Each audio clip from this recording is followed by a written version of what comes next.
She appeared at his door like a ghost from another life, a woman with fire in her eyes and a child clutching her skirts, standing between him and the emptiness that had consumed his world. "I was told you need a cook," she said, but Caleb Stone knew instantly she was running from something far darker than poverty. Behind her, the little girl's eyes held secrets that would either save them all or destroy everything he had left. What he didn't know was that in 3 weeks, a man would come to take that child away, and Caleb would have to choose between the safety of silence and the danger of love. If you want to see how far this story of courage, family, and second chances reaches, smash that like button and drop a comment with your city below. Now, let me take you back to a summer evening in 1879, when everything changed with a single knock on a weathered door. The sun was dying over Stone Creek Ranch, bleeding orange and crimson across the Montana sky like a wound that refused to heal. Caleb Stone stood at his kitchen window, hands braced against the counter, watching the light fade from another day he'd survived rather than lived. The house around him breathed with the kind of silence that had weight, the silence of empty rooms and unanswered questions, of meals eaten alone and conversations held only with ghosts. 3 years.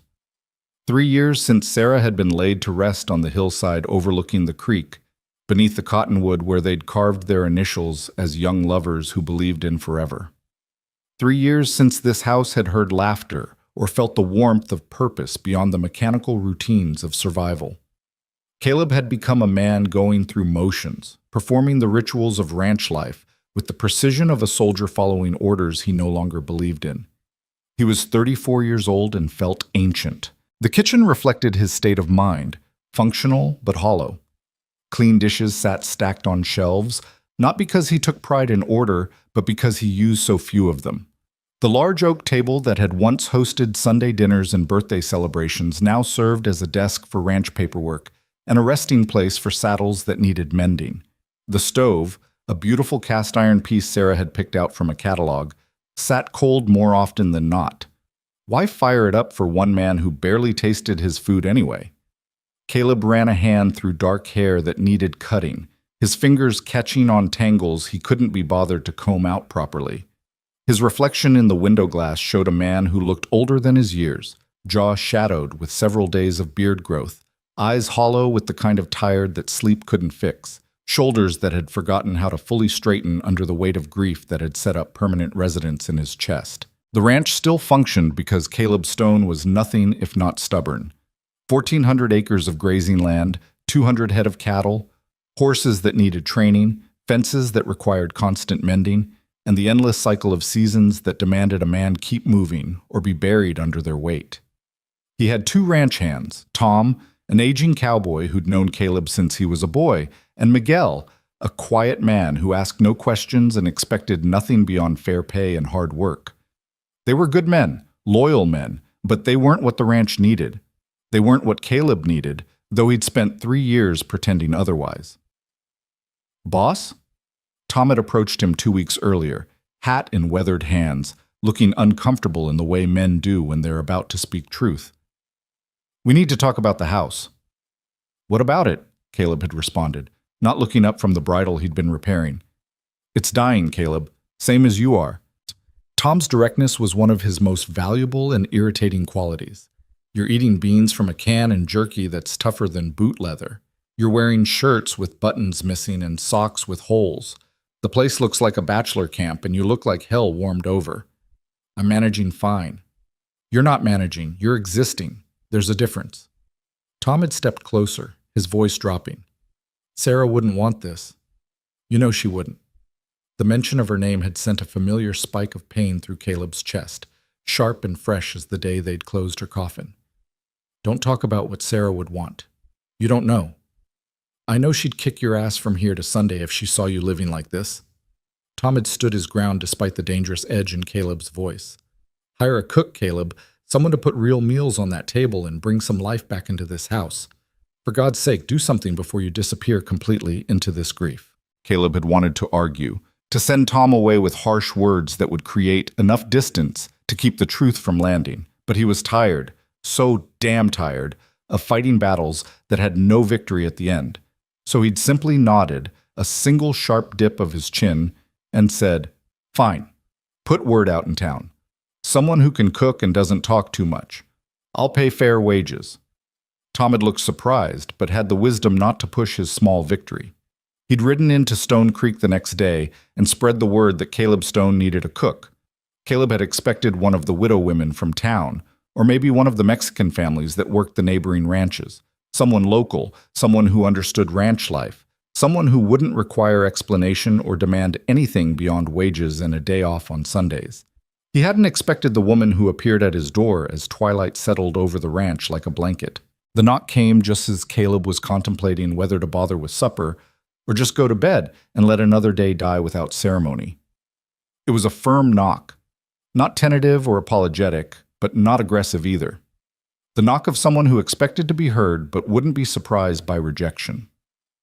Caleb crossed the main room, his boots heavy on wooden floorboards that needed polish, and pulled open the door expecting Tom with a message, or Miguel with news of a broken fence or injured cattle. Instead, he found himself looking at a woman who seemed to have walked straight out of a harder world than most folks knew. She stood on his porch in a dress that had once been fine, but now showed the wear of too many washings and careful mendings. Dark brown hair was pulled back in a severe knot that revealed a face too thin, with cheekbones too sharp, and shadows under hazel eyes that spoke of too many sleepless nights. She was younger than him, maybe late 20s, but carried herself with the kind of weary determination that added years to any person.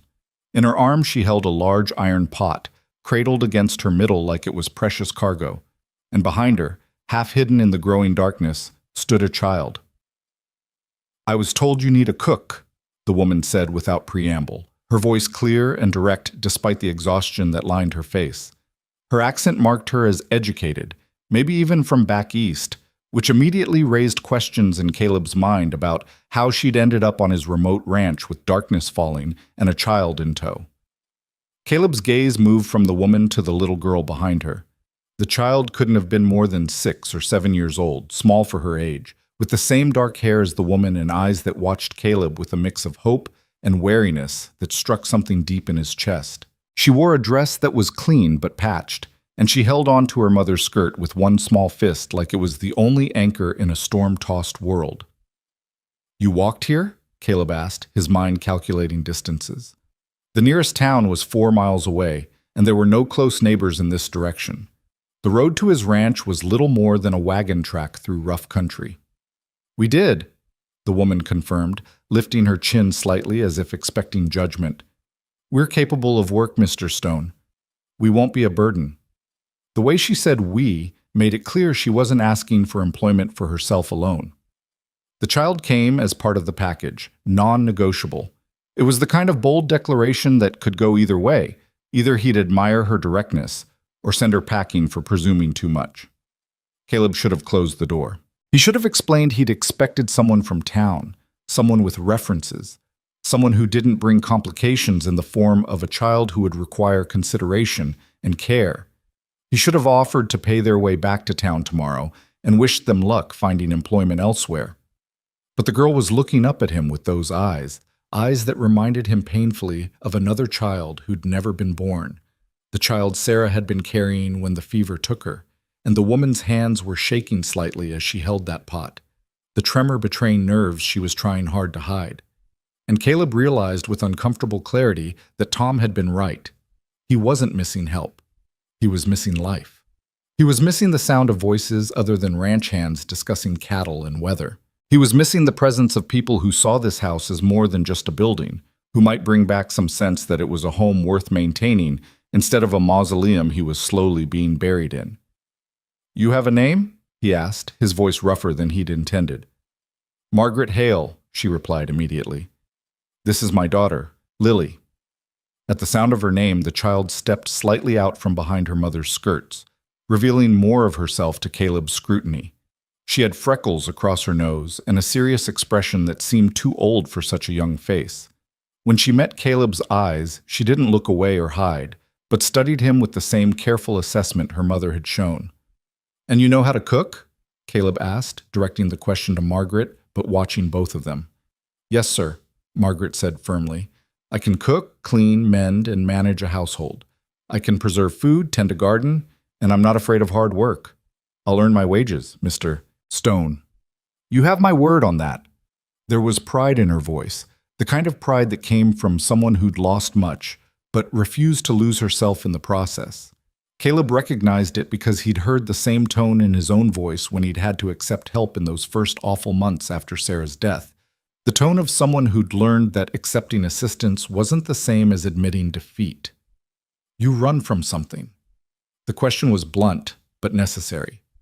Caleb had learned long ago that people who showed up on remote ranches with night falling usually had reasons beyond simple employment needs. Margaret's expression didn't change, but something flickered in her eyes. A shadow of fear quickly controlled. We're looking for a fresh start, Mr. Stone. Nothing more complicated than that. I'm a widow.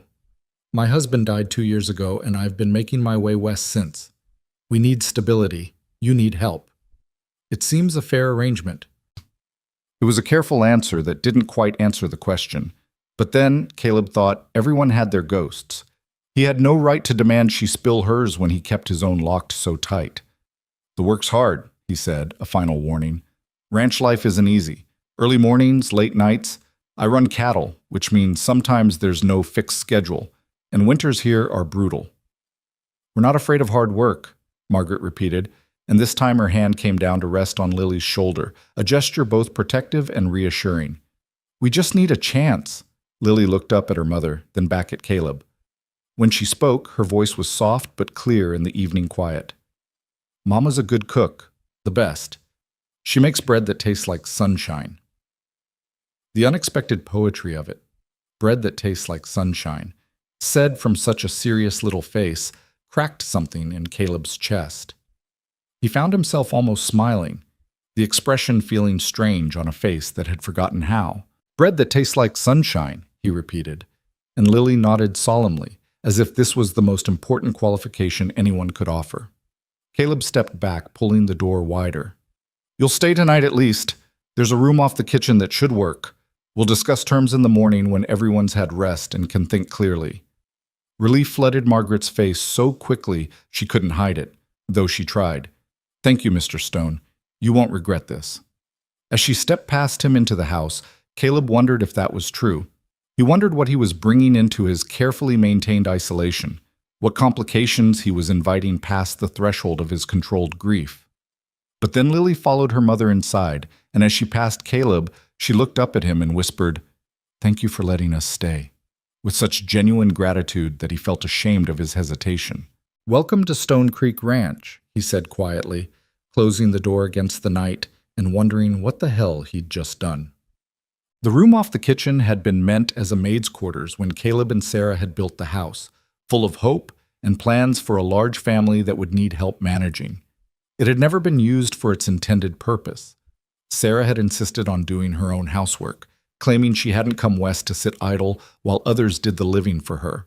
Now the small room held only a narrow bed with a thin mattress, a chest of drawers with a cracked mirror above it, and a washstand with a chipped basin. Caleb lit the oil lamp on the stand and tried to see the space through Margaret's eyes. Sparse, yes, but clean and private, with a window that looked out toward the barn and mountains beyond. It's not much, he said, suddenly aware of how little he had to offer.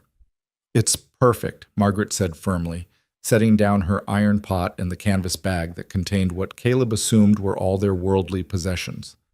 Lily and I will be comfortable here. Lily had already moved to the window, pressing her small face against the glass to peer out at the darkened ranch yard.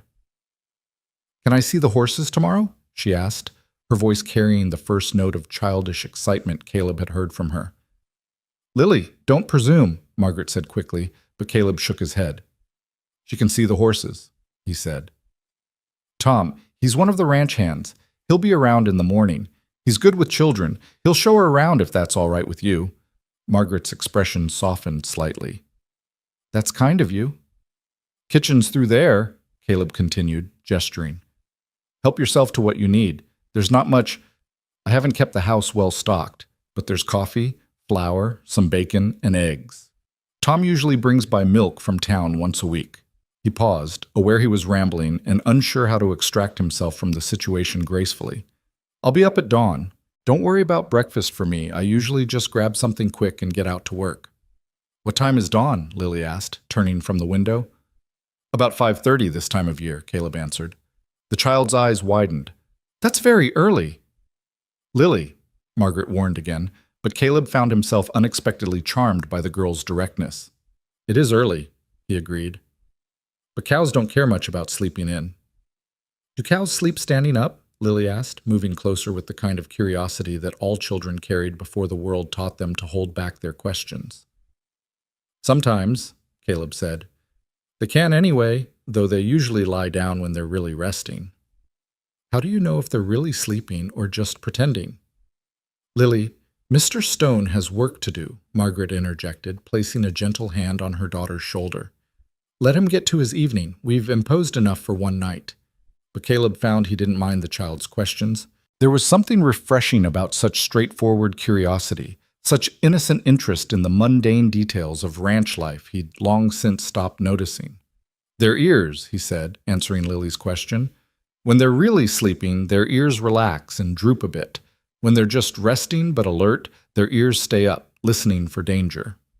Lily absorbed this information with serious attention, nodding as if he'd shared some profound wisdom. I'll watch for that tomorrow, she said.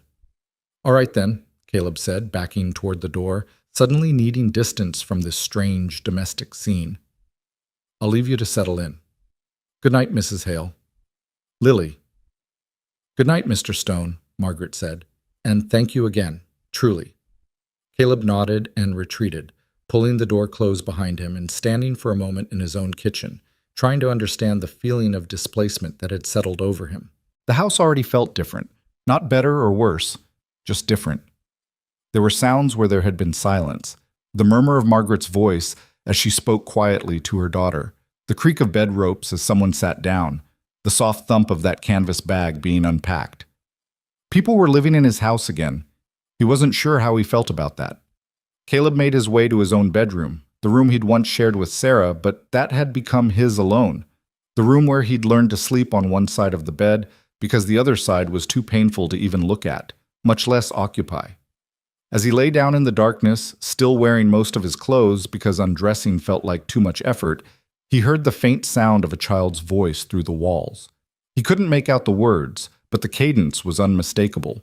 Lily asking more questions, probably, and Margaret answering with the patience of a woman who was used to her daughter's curiosity. It should have annoyed him. It should have felt like an invasion of the privacy he'd constructed so carefully around his grief.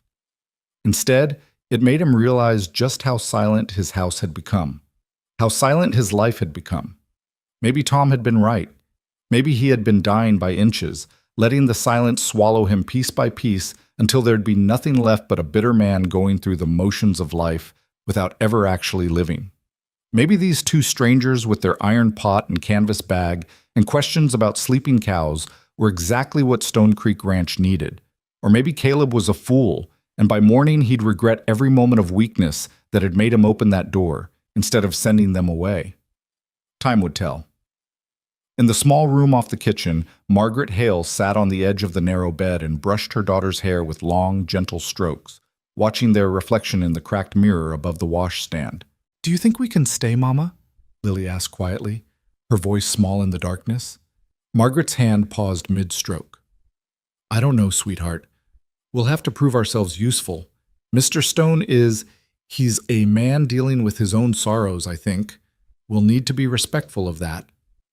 He looks sad, Lily observed with the blunt honesty of children. His eyes look like yours did when Papa first went away.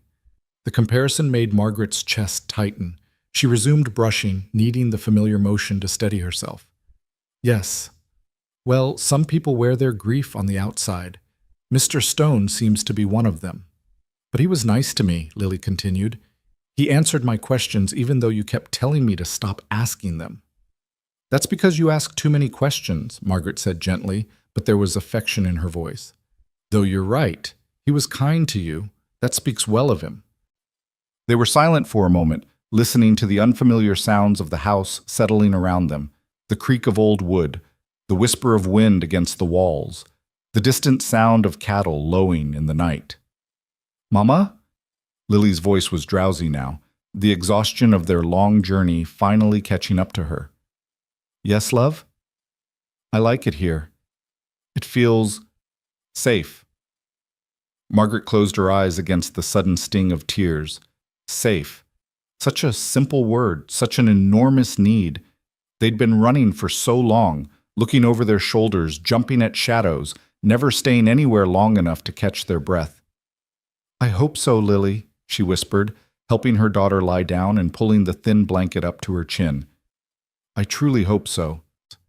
But even as she said it, Margaret's gaze drifted to the window, to the darkness beyond, and she couldn't quite silence the voice of fear that whispered this was too good to last, that safety was an illusion, that it was only a matter of time before the past caught up to them. She dealt with that fear when the moment came, she told herself firmly. For tonight, she'd let Lily believe they'd found sanctuary. For tonight, she'd let herself believe it too. Margaret lay down beside her daughter, fully clothed except for her boots, ready to run if necessary, but hoping desperately that running wouldn't be necessary this time. As sleep finally claimed her, her last conscious thought was of Caleb Stone's eyes, hollow with grief but not entirely dead. Not yet. There was still something alive in there, buried deep but fighting to survive. She understood that fight. She'd been fighting the same battle. Maybe that's why they'd ended up here. Two strangers united by loss, and the desperate need to believe that tomorrow could be different from yesterday. Maybe that's why she'd knocked on his door as darkness fell, carrying her iron pot like a talisman and her daughter like a prayer. Maybe that's why he'd opened it. Chot. Dawn came exactly at 5:30, announced by the crow of a rooster somewhere in the ranch yard and the soft golden light that crept through the small window of Margaret's room. She woke instantly, as she'd trained herself to do over the past 2 years, alert and aware before her eyes even opened fully, listening for danger before memory caught up to remind her where she was. Stone Creek Ranch. The widowed cowboy, the room off the kitchen. Safety, maybe. At least for today. Beside her, Lily still slept deeply, her small face peaceful in a way it so rarely was during waking hours. Margaret took a moment to study her daughter in the growing light, the dark fan of lashes against pale cheeks, the slight part of lips that still held the roundness of early childhood, the complete vulnerability of sleep. Everything Margaret did, she did for this child. Every choice, every sacrifice, every mile they'd traveled. Lily was the reason Margaret kept fighting when exhaustion threatened to swallow her whole. Moving carefully so as not to wake her daughter, Margaret rose from the bed and smoothed her dress as best she could. She needed to make herself presentable, needed to begin breakfast before Caleb Stone appeared, needed to prove immediately that hiring her hadn't been a mistake. The kitchen was empty when she entered, though it showed signs of recent use. A coffee cup in the sink, a knife on the counter beside breadcrumbs. Caleb had already been through, helping himself to whatever minimal breakfast he allowed himself before heading out to work. Margaret moved through the space with the practiced eye of someone who'd managed households before circumstances had ripped that life away from her.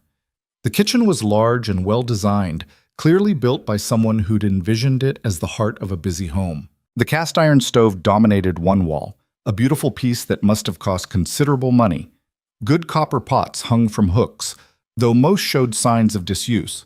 The pantry, when Margaret investigated, was indeed sparse. Flour, cornmeal, coffee, a few tins of beans, some salt pork that had seen better days. But there were also the bones of something more. Dried herbs hung from the ceiling beams, clearly long forgotten but still present. Glass jars lined shelves, empty now but waiting. A beautiful china service sat untouched in a cabinet, the kind of dishes a woman picked out carefully for the home she hoped to build. Sarah's kitchen, Margaret realized. The wife who'd died, leaving Caleb Stone alone in this big house with all these plans that would never come to fruition. The weight of another woman's dreams pressed down on Margaret's shoulders as she moved through the space, but she pushed the feeling aside. She wasn't here to compete with a ghost. She was here to survive, to give Lily stability, to earn honest wages through honest work. Still, she found herself speaking quietly to the empty room. "I'll take care of it," she promised the absent Sarah. "I'll take care of him, not the way you would have, I can't replace you, but I'll make sure he eats real food and has clean clothes and knows someone cares whether he lives or dies." The words hung in the morning air, then dissipated like smoke. Margaret set to work. The bread dough she'd started the night before in her iron pot had risen perfectly. She shaped it quickly and set it to bake, then turned her attention to the eggs she'd found in the cold box and the bacon that needed rendering. Coffee went on to boil. Oatmeal started simmering with some dried apples she'd found in the pantry's back corner. By the time Lily emerged, rubbing sleep from her eyes and drawn by the smell of cooking food, the kitchen had transformed. The table was set with that beautiful china, food was hot and ready, and sunlight poured through windows Margaret had opened to let in the fresh morning air. "Oh, Mama," Lily breathed, her eyes wide. "It's like our old house." The comment struck Margaret's heart with unexpected force. Their old house, the home they'd had before everything fell apart, before Charles had died, before the truth about his debts and the people he'd crossed had come crashing down on them. "Sit down, sweetheart," Margaret said, her voice rougher than intended. "Eat something before Mr. Stone comes back. You'll need your strength if you're going to explore this ranch today." They ate together in comfortable silence, Lily making happy sounds over the fresh bread with butter and honey Margaret had discovered in the pantry. The child had inherited her mother's resilience. She could find joy in simple things, even after everything they'd been through. Margaret was just clearing the dishes when the back door opened and Caleb Stone stepped inside, followed by an older man she didn't recognize. Both men stopped short at the sight of the kitchen, their faces registering surprise at the transformation. Where there had been darkness and silence the night before, there was now light, warmth, and the smell of a real breakfast. "Jesus, Mary, and Joseph," the older man muttered, removing his hat. "When's the last time this place smelled like a home, Caleb?" Caleb's expression was harder to read. He stood in the doorway of his own kitchen looking almost uncertain, as if he'd walked into the wrong house by mistake. His gaze moved from the set table to the bread cooling on the counter to Margaret in her apron, to Lily sitting at the table with honey on her chin, and something complicated passed across his face, too fast for Margaret to interpret, but painful enough to make her heart clench in sympathy. "Mrs. Hale," he said finally, his voice carefully neutral. "This is Tom Bradshaw, my foreman and oldest friend. Tom, this is Margaret Hale and her daughter Lily. She's the cook I told you I'd hire." Tom stepped forward with an easy smile, his weathered face creasing with genuine warmth. "Ma'am, little miss, welcome to Stone Creek. I hope this stubborn fool treated you decent last night." "Very decent," Margaret assured him, wiping her hands on her apron. "Mr. Stone has been nothing but kind. I hope we didn't presume too much. I took the liberty of making breakfast. There's plenty if you're hungry." "Hungry?" Tom laughed. "Ma'am, I'm always hungry. And if that's your bread I'm smelling, I may have to marry you myself just to keep eating it." "Tom," Caleb said warningly, but there was no real heat in it. Margaret felt herself relax slightly at Tom's easy manner. This was a man who understood how to make strangers feel welcome, who knew that humor could ease the awkwardness of new situations. "Sit down, both of you," she said with more confidence. "The food's getting cold." For just a moment, she thought Caleb might refuse, might retreat from this unexpected domesticity. But Tom was already moving toward the table, and Lily was watching them both with open curiosity, and refusing would have been more awkward than accepting. So Caleb sat at his own table, probably for the first time in months, Margaret suspected, and allowed her to serve him eggs and bacon and fresh bread with butter. The first bite seemed to surprise him. He chewed slowly, his expression shifting from wary to something like wonder. "This is," he started, then stopped, seeming unsure how to continue. "Good?" Tom supplied helpfully, already on his second piece of bread. "Damn good? The best thing you've eaten in 3 years?" "Tom," Caleb said again, but this time there was the faintest hint of amusement in his voice. "It's all right," Margaret said quickly. "I'm glad you like it. That's what I'm here for, to make sure you eat proper meals." "Are you going to show me the horses?" Lily asked Tom suddenly, her child's attention span unable to maintain interest in adult conversation about food. Tom's face lit up. "I sure am, little miss. Soon as we finish eating, I'll give you the grand tour. We've got horses, cattle, chickens, even a barn cat who just had kittens if you're interested." Lily's entire face transformed with delight. "Kittens?" "3 of them. Orange as sunsets and twice as pretty. You can help me name them if you want." As Tom and Lily fell into easy conversation about the ranch animals, Margaret felt the tension in her shoulders ease slightly. This was going to work. She could make this work. Lily would be safe here, would have space to be a child again instead of a small, frightened creature always looking over her shoulder. She glanced at Caleb and found him watching the interaction between Tom and her daughter with an expression that made Margaret's heart ache. Loss and longing mixed with something that might have been hope. All of it quickly shuddered when he realized she was looking at him. "You've done well," he said quietly, gesturing to the kitchen, the food, the general sense of order that had replaced chaos. "Better than I expected, truth be told." "I told you I could cook," Margaret replied, matching his quiet tone. "I meant it." "I can see that." He paused, then added, "The wages are $30 a month, plus room and board. Sundays off if you want them, though I understand if you need to work around Lily's schedule. Fair?" $30 a month was generous, more generous than Margaret had dared hope for. It was enough to start saving, enough to build some security for her and Lily, enough to maybe, finally, stop running. "More than fair," she said, hoping he couldn't hear the relief in her voice. "Thank you, Mr. Stone." He nodded once, then stood from the table, clearly uncomfortable with prolonged gratitude or sentiment. "Tom will show you around the house later, explain what needs doing. For now, just keep doing what you're doing. It's good. It's—" He stopped, searching for words. "It's been a long time since this place felt like anything other than a building I sleep in. So, thank you." And with that graceless but somehow touching acknowledgement, he grabbed his hat and headed back outside, leaving Margaret standing in the kitchen with a strange warmth spreading through her chest. "He's not good with words," Tom said kindly, having apparently been listening to the exchange. "But that right there? That was Caleb Stone saying you just gave him something he didn't know he needed. You done good, Mrs. Hale." Margaret nodded, not trusting herself to speak. She'd given Caleb something he needed, yes, but he'd given her something too. A chance. A place to stay. A reprieve from the constant fear that had been her companion for 2 long years. She just hoped it would last. She hoped they could stay hidden here long enough to build something resembling a life. She hoped the man looking for them would never think to search this far into the Montana wilderness. But hope, as Margaret had learned the hard way, was a dangerous thing to depend on. So instead, she focused on what she could control. This kitchen, this house, this job. She'd make herself indispensable. She'd prove her worth. She'd create a space where both she and Lily could begin to heal from the wounds the past had left on them.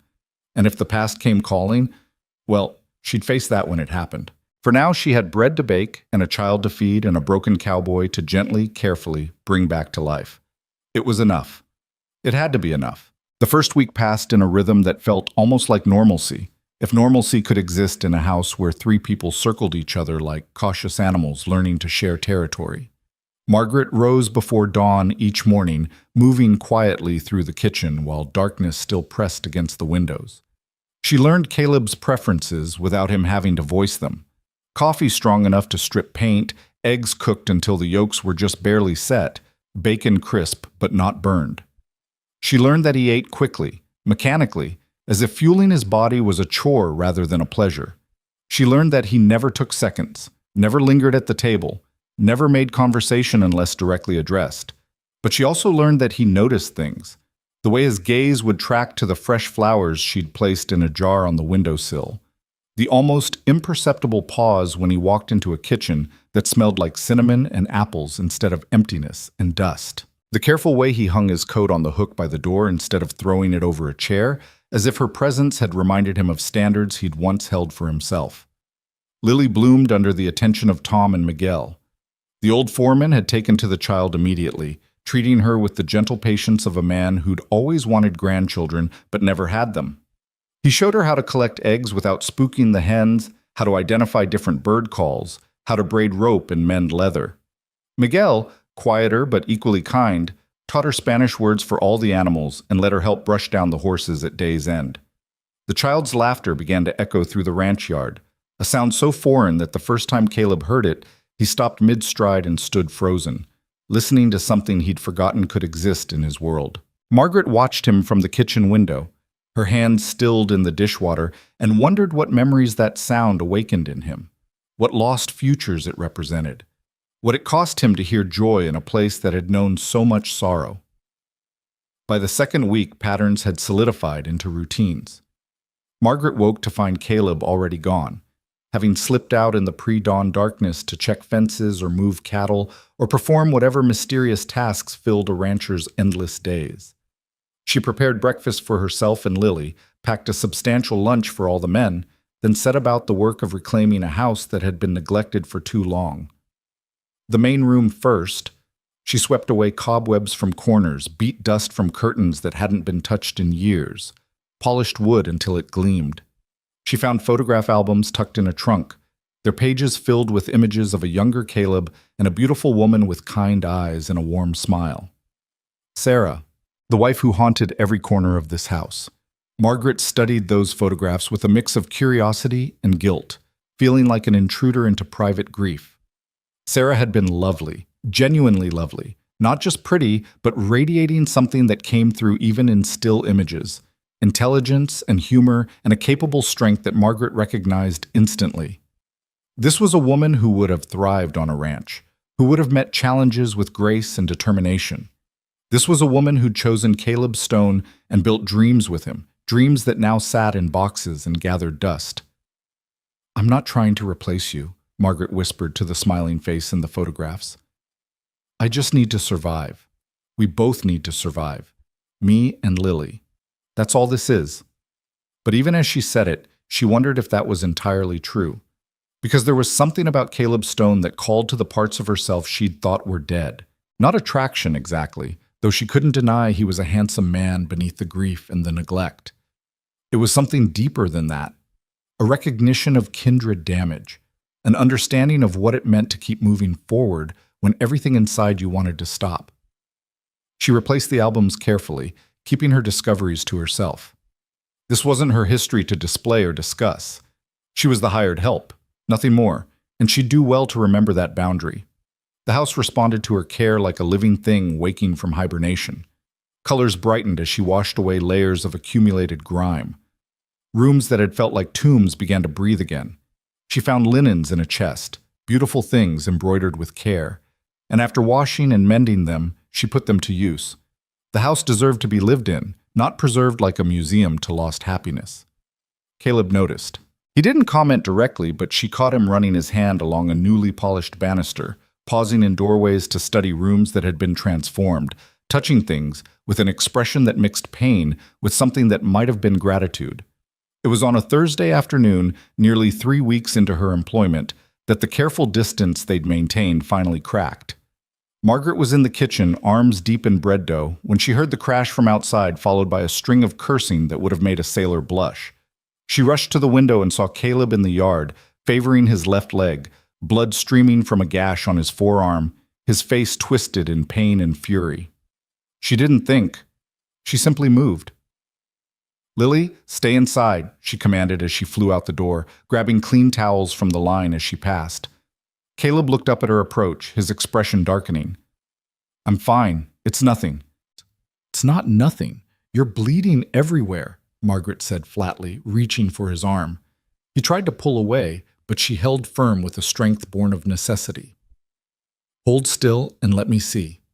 "I said I'm fine, and I said hold still." Her voice carried an authority that surprised them both. "You can argue with me after I've determined you don't need a doctor. Until then, shut up and let me help you." For a moment, she thought he'd refuse.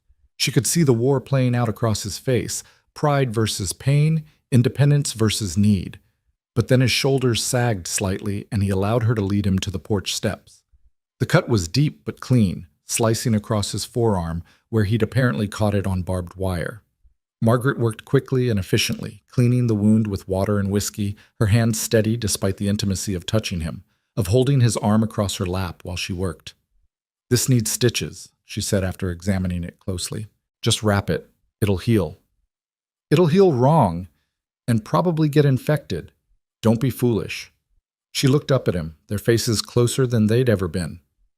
"I can do it if you'll let me. I've sewn up worse." His eyes, gray as storm clouds, studied her with new intensity. "Where did a woman like you learn to stitch wounds?" "A woman like me has learned to do a lot of things survival required," she replied evenly. Do you want my help or not? He held her gaze for a long moment, then nodded once. Do it. Margaret retrieved her sewing kit and a bottle of whiskey, returning to find Caleb exactly where she'd left him, staring out at his ranch with an expression of weary resignation. Drink, she said, offering him the bottle. I don't need drink anyway. This is going to hurt. He took the bottle, swallowed 3 long pulls, then handed it back. Get on with it. The first pierce of the needle made his jaw clench, muscle jumping beneath tanned skin, but he didn't flinch away. Margaret worked as quickly as she could, her stitches small and even, learned from necessity during the awful months after Charles died when doctors were a luxury they couldn't afford. You're good at this, Caleb said through gritted teeth. Practice I wish I'd never gotten. She tied off another stitch. My husband was accident-prone toward the end. I learned to patch him up when he'd come home in various states of damage. What happened to him? The question was direct, unadorned by social niceties or careful phrasing. Maybe the whiskey had loosened his tongue. Maybe the pain had stripped away his usual reserve. Either way, Margaret found herself answering with more honesty than she'd intended. He died owing money to men who don't forgive debts. I didn't know about any of it until they came looking for repayment and found only me and Lily. She pulled another stitch tight, maybe harder than necessary. So we ran. We've been running ever since. The silence that followed felt heavy with significance.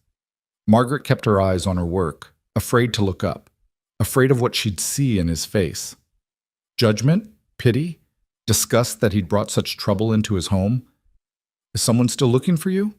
His voice was quiet, carefully neutral. I don't know, maybe. Probably. She tied off the last stitch and reached for bandaging.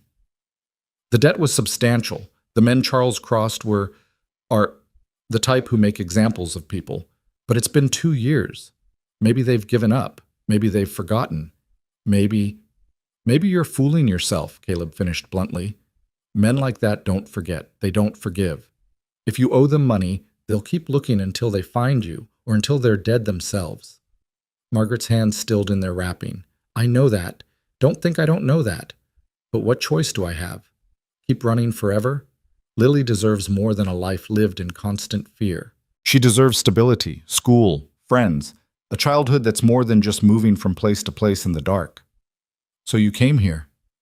So I came here, Margaret confirmed, finishing the bandage and finally meeting his eyes. To the most remote place I could find, where maybe we could disappear long enough to catch our breath. I'm not asking you to protect us. I'm not asking you to fight our battles. I just need time. Time to figure out what comes next. Time to save enough money to maybe go further west. Time to... How much? What? How much does she owe? Caleb's gaze was intense, focused in a way she hadn't seen before. The debt. How much? Margaret laughed, a bitter sound without humor. $2,000. Might as well be $2 million for all my ability to pay it. Caleb was quiet for a long moment, his expression unreadable. Then he stood, testing his newly bandaged arm with careful movements. Thank you for the stitching. You did good work. Caleb... She'd never used his first name before, and it felt strange on her tongue. I shouldn't have told you all that. I'm sorry. If you want us to leave, I don't want you to leave. The words came out rough, almost angry. This house has been dead for 3 years. You and your daughter brought it back to life. I won't send you away because your dead husband made bad choices. He paused, then added quietly, We've all got ghosts, Margaret. Yours just happened to have a price tag attached. The use of her first name sent an unexpected warmth through her chest. They'd been Mr. Stone and Mrs. Hale for weeks, maintaining careful formality like a fence between them. This felt like crossing a line, stepping into territory that was both dangerous and oddly comforting. Thank you, she said softly, for understanding, for not judging. I'm not in a position to judge anyone, Caleb replied. Lord knows I've made enough mistakes of my own. He flexed his arm again, wincing slightly. You should get back inside. Lily will be wondering where you are. But neither of them moved. They stood on the porch in the afternoon sunlight, the space between them charged with something neither could quite name. Understanding, maybe. or recognition. The acknowledgement that they were both broken people trying to piece themselves back together with whatever materials they had at hand. "Caleb," Margaret ventured after a moment, "can I ask you something? Seems only fair given what you just told me. Why did you really hire me? Tom said you'd been refusing help for years. What changed?" He was quiet so long she thought he wouldn't answer. Then he sighed, the sound carrying the weight of 3 years of accumulated sorrow. "I looked at you standing in my doorway with your daughter behind you, and I saw—" He stopped, started again. "Sarah was pregnant when she died. Fever took them both, her and the baby we never got to meet. Would have been a girl," the doctor said. Margaret's breath caught. She'd suspected loss, but not this, not the double grief of wife and unborn child. "When I saw Lily," Caleb continued, his voice rough with emotion he wasn't quite managing to control, "I saw the daughter I never had, the life that could have been, and I thought, maybe having life in this house again would hurt less than the silence. Maybe hearing a child's voice would be better than the constant reminder of the voice I'd never hear." "And is it?" Margaret asked gently. "Better?" "I don't know yet," he admitted. "Some days it feels like salt in a wound that never healed right. Other days," he met her eyes, "other days I remember what hope felt like." The confession hung between them, raw and honest and more vulnerable than anything either had shared before. Margaret wanted to say something comforting, something wise, but all the words that came to mind felt inadequate to the moment. So instead, she simply said, "Thank you for giving us a chance. Whatever your reasons, thank you." Caleb nodded, then turned toward the barn, clearly done with emotional revelation for one day. Margaret watched him go, this complicated man who'd opened his home to strangers because he saw in them echoes of his own lost dreams. She understood him better now, understood the careful distance he maintained, the walls he'd built around his grief, the way he seemed surprised by moments of joy, as if he'd forgotten he was allowed to feel them. They were the same, she and Caleb Stone, both running from ghosts, both trying to survive losses that had carved holes in their lives, both terrified that letting anyone close meant risking new pain when the inevitable loss came again. But here they were anyway, circling each other in this big house, slowly learning that maybe survival didn't have to mean isolation. Maybe healing could happen in the presence of someone who understood the weight of the scars you carried. Inside the house, Lily pressed her face against the window, watching her mother watch Caleb walk away.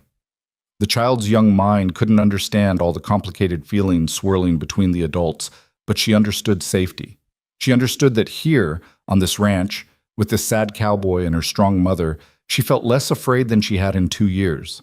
She understood that this place felt like it could become home if they were just brave enough to stay. The days continued to unfold, each one adding another thread to the fabric of their new life. Margaret discovered that Caleb was a man of patterns and routines, finding comfort in the predictability of ranch work. He rose before dawn, checked the cattle, mended fences, trained horses, and returned at sunset covered in dust and sweat and the honest exhaustion of physical labor. He ate the meals she prepared with what seemed like genuine appreciation, though he still rarely lingered afterward. He spoke little but listened carefully when others talked. He was patient with Lily when she bombarded him with questions, his answers thoughtful even when the questions were absurd. "Mr. Caleb," Lily had asked one evening at dinner, "if you could be any animal, which would you choose?" Tom had laughed at the child's imagination, but Caleb had considered the question seriously before answering. "A hawk, I think. Flying high enough to see everything, free to go wherever the wind takes you." "That's sad," Lily had pronounced with the blunt wisdom of children. "Hawks are always alone." The comment had struck something in Caleb's expression, a flicker of recognition and pain that he'd quickly hidden. But Margaret had seen it, and she'd understood. Yes, hawks were solitary, and yes, Caleb had chosen solitude after loss. But maybe, just maybe, he was beginning to remember that isolation wasn't the same as peace. The ranch itself responded to their presence. The vegetable garden that had gone to seed was cleared and replanted. The chicken coop was cleaned and repaired. Windows that had been dark for years now glowed with lamplight in the evenings. Laughter returned to a place that had forgotten the sound. Even the hands noticed the change. Miguel, who'd worked for Caleb for 2 years, mentioned quietly to Tom one afternoon that El Patron seemed different. Less like a man waiting to die and more like a man remembering why he'd wanted to live. Tom, who'd known Caleb since he was a boy, could only nod in agreement and thank whatever force had sent Margaret Hale to their door. But peace, as Margaret had learned, was always temporary. Happiness was always borrowed time before the bill came due. It was late on a Saturday afternoon, 5 weeks after Margaret and Lily's arrival, when the first crack appeared in their carefully constructed sanctuary. Margaret was in the garden, pulling weeds while Lily played nearby with one of the barn kittens, when she heard the sound of hoofbeats approaching on the main road. Visitors were rare this far from town, and her body tensed automatically, old instincts screaming danger. A man rode into view, well-dressed in a suit too fine for ranch country, riding a horse that spoke of money and careful breeding. He was perhaps 40, with dark hair silvering at the temples, and a face that might have been handsome if not for the coldness in his eyes. Margaret's blood turned to ice. She knew that look. She'd seen it before in the faces of the men who'd come looking for Charles's debts. The look of someone who saw people as commodities, problems to be solved, obstacles to be removed. "Lily," she said quietly, her voice steady despite the fear racing through her veins. "Go inside. Find Mr. Caleb or Tom. Do it now." "But Mama, now, Lily. Go." The child heard something in her mother's tone that brooked no argument. She scooped up the kitten and ran toward the barn where Tom was working, her small legs pumping with the urgency of instinct. Margaret stood slowly, wiping dirt from her hands, positioning herself between the approaching stranger and the path Lily had taken. Every muscle in her body was coiled tight, ready to fight or flee or do whatever necessary to protect her child. The man reined in his horse, looking down at Margaret with an expression that managed to be both polite and predatory. "Good afternoon. I'm looking for Mrs. Margaret Hale. I was told I might find her at Stone Creek Ranch." Every word was precisely spoken, cultured, educated, dangerous. "I'm Margaret Hale," she said, lifting her chin. "And you are?" "My name is Richard Thornton. I'm an attorney from Boston." He dismounted with practiced grace, brushing dust from his expensive coat. "I've been looking for you for quite some time, Mrs. Hale. You're a difficult woman to track." "Perhaps that should tell you something about my desire to be found, Mr. Thornton." Margaret's voice was cold, controlled. "State your business and leave." "My business is simple." Thornton smiled, the expression not reaching his eyes. "I represent certain parties in Boston who have a vested interest in the welfare of your daughter, Lily Hale. They've asked me to locate the child and ensure she's being properly cared for." Margaret's heart was hammering so hard she was certain he could hear it. "Lily is my daughter. She's being perfectly well cared for. Whatever your clients told you is a lie." "Is it?" Thornton's tone remained pleasant, conversational, which somehow made it more threatening. "I have documents here that suggest otherwise. Documents that indicate your late husband had certain arrangements in place regarding the child should anything happen to him and should you prove unable to provide appropriate care. That's impossible. Charles never told you," Thornton finished. "I'm afraid your late husband kept many secrets, Mrs. Hale. The debts you know about are merely the beginning. He borrowed extensively from my clients, and when he couldn't repay, he offered something else as collateral. He offered his daughter." The words hit Margaret like physical blows. "You're lying." "I have the papers to prove otherwise. Signed, witnessed, legally binding. Your husband wagered his daughter's future on business ventures that failed spectacularly. Now my clients are here to collect what they're owed. No one owns my child. No piece of paper gives anyone the right to take her from me." "The law might say differently, Mrs. Hale." Thornton reached into his coat, pulling out a thick envelope. "I have documentation of your husband's debts, his agreements, and testimony from several witnesses regarding your, shall we say, unstable lifestyle over the past 2 years. Constant moving, no permanent residence, no proper schooling for the child. A judge might very well determine that Lily would be better off in the care of a stable, wealthy family who can provide for her future." Margaret's vision blurred with rage and fear. "What you have is a pile of lies and forgeries designed to steal a child from her mother. I won't let it happen. Get off this property before I have you removed by force." "This property?" Thornton looked around with exaggerated interest. You mean this ranch that you've been working at for less than 2 months? Hardly a stable environment for a child, wouldn't you say? And what happens when your employer realizes what kind of trouble you've brought to his door? How quickly will he throw you out when he understands that harboring you could bring legal consequences? The only consequence you'll face is from me if you don't leave. Now. The new voice came from behind Margaret, low and dangerous. She turned to see Caleb approaching, Tom and Miguel flanking him, all three men wearing expressions that made clear they'd heard enough of the conversation to understand the threat. Thornton's smile widened, unbothered by the display of force. Ah, you must be Mr. Stone, the owner of this charming establishment. I apologize for the disruption, but I'm here on legal business regarding Mrs. Hale and her daughter. I heard your legal business, Caleb said flatly. Sounded more like extortion and lies to me. So I'll say it once more clearly. Get off my land. Mr. Stone, I understand you want to protect your employee, but she's not just my employee. She's under my protection. The child is under my protection.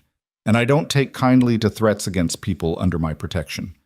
Caleb moved to stand beside Margaret, his presence solid and reassuring. Whatever papers you have are worthless out here. We do things differently in Montana.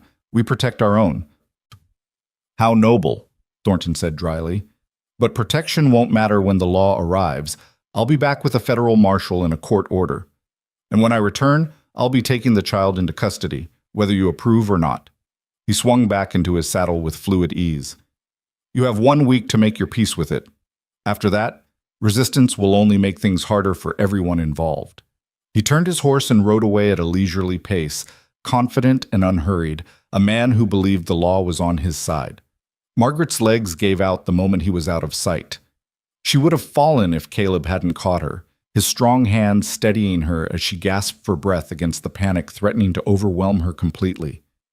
He can't, she managed to say through chattering teeth. He can't take her. She's all I have. She's everything. He won't, Caleb said firmly. I promise you, Margaret, he won't take that child. But even as he said it, Margaret saw the worry in his eyes, because they all knew the truth. The law was a powerful weapon in the hands of men with money and connections. And they were just simple people on a remote ranch, with no influence and limited resources. How did you fight power when you had none yourself? How did you protect the innocent when the system itself was corrupt? Margaret didn't have answers. All she had was the fierce primal determination of a mother who would die before letting anyone take her child. And as she looked into Caleb Stone's eyes, she saw that same determination reflected back at her. Whatever was coming, they would face it together. The battle for Lily's future had just begun, and surrender was not an option either of them would ever consider. That night, sleep was impossible. Margaret sat in the rocking chair beside Lily's bed, watching her daughter's peaceful face in the moonlight streaming through the window, memorizing every detail as if this might be the last time she'd have the chance.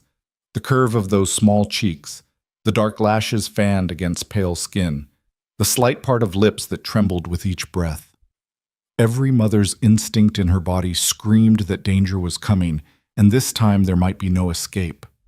Lily stirred, sensing her mother's presence even in sleep, and Margaret reached out to smooth the child's hair with trembling fingers. I won't let them take you, she whispered into the darkness. I don't care what papers they have or what lies they tell. You're mine, and I will burn the world down before I let them steal you from me. The words were a vow, a prayer to whatever force governed the universe, a promise written in her bones and sealed with every drop of blood in her veins. A soft knock on the door made her turn. Caleb stood in the doorway, still fully dressed despite the late hour, his face shadowed but his presence somehow steadying. Can't sleep either? He asked quietly. Margaret shook her head.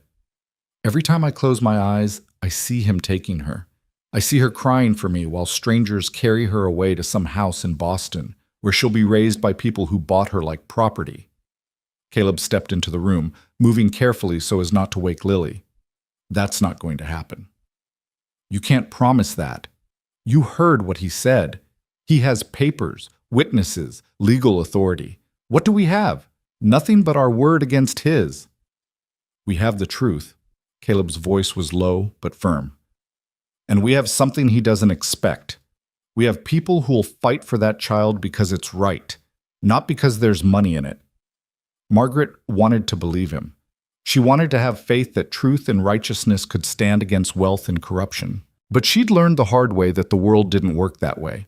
The powerful made the rules, and people like her simply tried to survive within them. "Tell me about Charles," Caleb said, settling into the chair across from her. "Tell me what really happened." The request surprised her.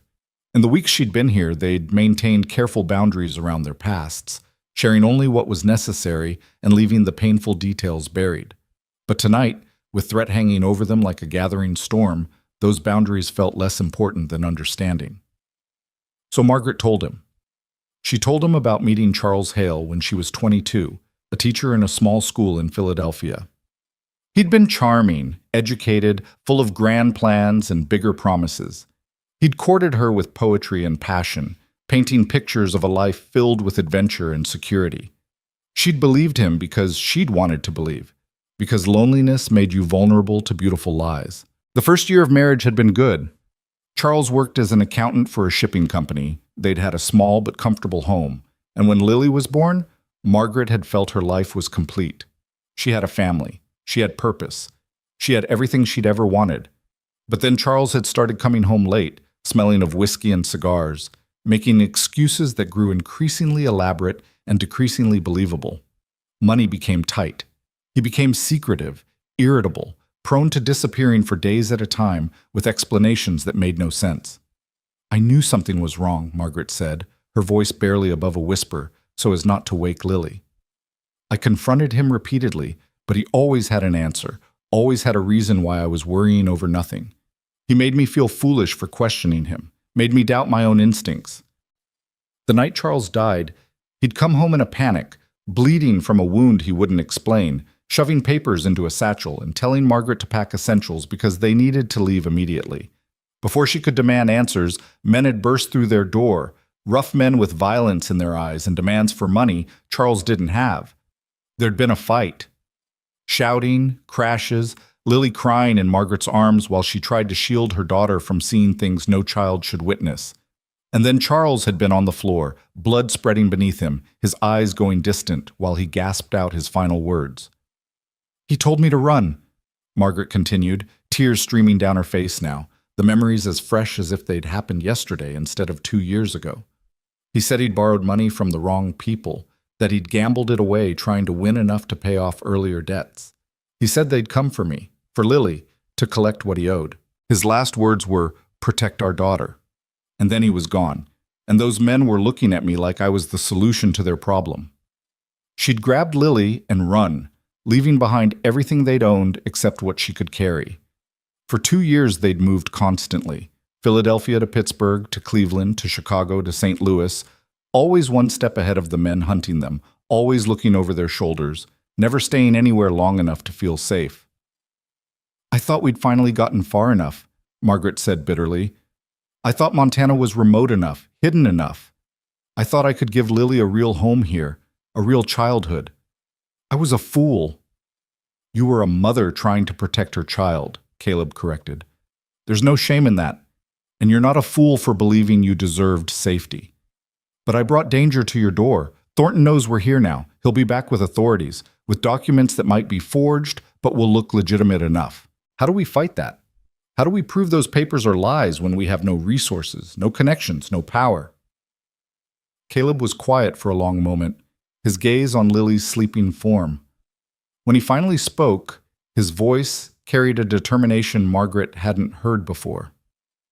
"Tomorrow morning, I'm riding to Stone Creek. There's a man there, Augustus Fletcher. He was a lawyer back east before he came west for his health. He's mostly retired now, but he's the smartest legal mind in 3 territories. If anyone can find holes in Thornton's documents, it's him. Can we trust him? Fletcher's a good man. Known him for 10 years. He helped Sarah and me draw up our ranch papers, handled some disputes with neighboring ranchers. He's honest, which is more than you can say for most lawyers." Caleb leaned forward, his eyes intense in the moonlight. "But Margaret, I need you to understand something. Fighting this means exposure. It means people in town knowing your story, knowing about the debts and the running. It means standing up in front of a judge if it comes to that, and laying everything bare. Are you ready for that? Margaret's first instinct was to say no, to retreat into the protective shell of secrecy she'd maintained for 2 years. Exposure meant vulnerability. It meant judgment. It meant risking everything on the slim hope that the truth would matter more than carefully constructed lies. But then she looked at Lily, at the child she'd carried in her body and in her heart through every mile of their desperate flight, and she knew there was no choice. Hiding hadn't kept them safe. Running hadn't solved anything. If they were going to survive this, they'd have to stand and fight, consequences be damned. "I'm ready," she said firmly. "Whatever it takes, I'm ready. Lily deserves a mother who fights for her, not one who runs and hides." Caleb nodded, something like approval crossing his features. "Then we fight. Together. You're not alone in this anymore, Margaret. Whatever comes, you have people standing with you." The words cracked something open in Margaret's chest, some wall she'd built to protect herself from hoping, from trusting, from believing anyone would choose to stand beside her when things got hard. But here was Caleb Stone, this grieving widower who'd let them into his home and his life, promising to fight battles that weren't his own simply because it was right. "Why?" she whispered. "Why would you risk all this for us? We're nothing to you, just strangers who showed up at your door." Caleb's expression softened in a way she'd never seen before, grief and determination mixing with something that might have been affection. "You stopped being strangers the first morning you filled this house with the smell of fresh bread and made it feel like a home again. Lily stopped being just some child the first time she laughed in my yard and reminded me what joy sounds like. You're under my protection now. That means something out here. That means I don't let men like Thornton take what isn't theirs to take." He stood, moving toward the door, then paused and looked back. "Get some rest if you can. Tomorrow starts the real fight, and you'll need your strength. But know this, I don't lose what's mine. And somehow, in the past weeks, you and Lily became mine to protect. I won't fail you." After he left, Margaret sat in the darkness, processing everything that had been said and unsaid. She'd spent 2 years believing she had to face the world alone, that trusting anyone meant risking betrayal. But Caleb Stone was teaching her something different. He was showing her that strength didn't always mean isolation, that sometimes the bravest thing you could do was accept help when it was offered. She finally lay down beside Lily, pulling her daughter close, and whispered promises into the child's hair. Promises that they would stay together, that they would fight, that they would win because the alternative was unthinkable.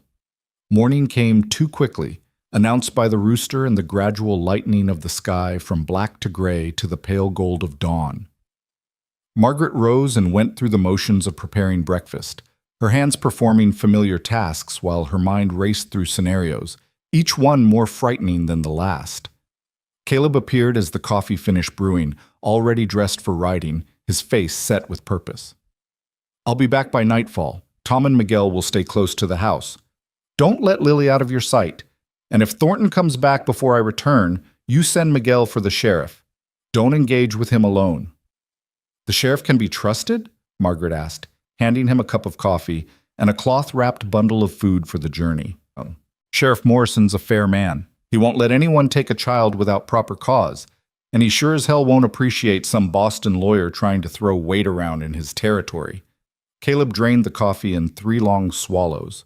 "But Fletcher's our best chance. If those documents have weaknesses, he'll find them." After Caleb rode out, the ranch felt too quiet, too exposed. Margaret kept Lily inside despite the child's protests, finding tasks to keep them both occupied and away from windows. She baked bread she didn't need, mended clothes that weren't torn, cleaned surfaces that were already spotless. Anything to keep her hands busy and her mind from spiraling into panic. Tom checked on them hourly, his weathered face creased with concern. "Boss'll fix this," he assured Margaret during one visit.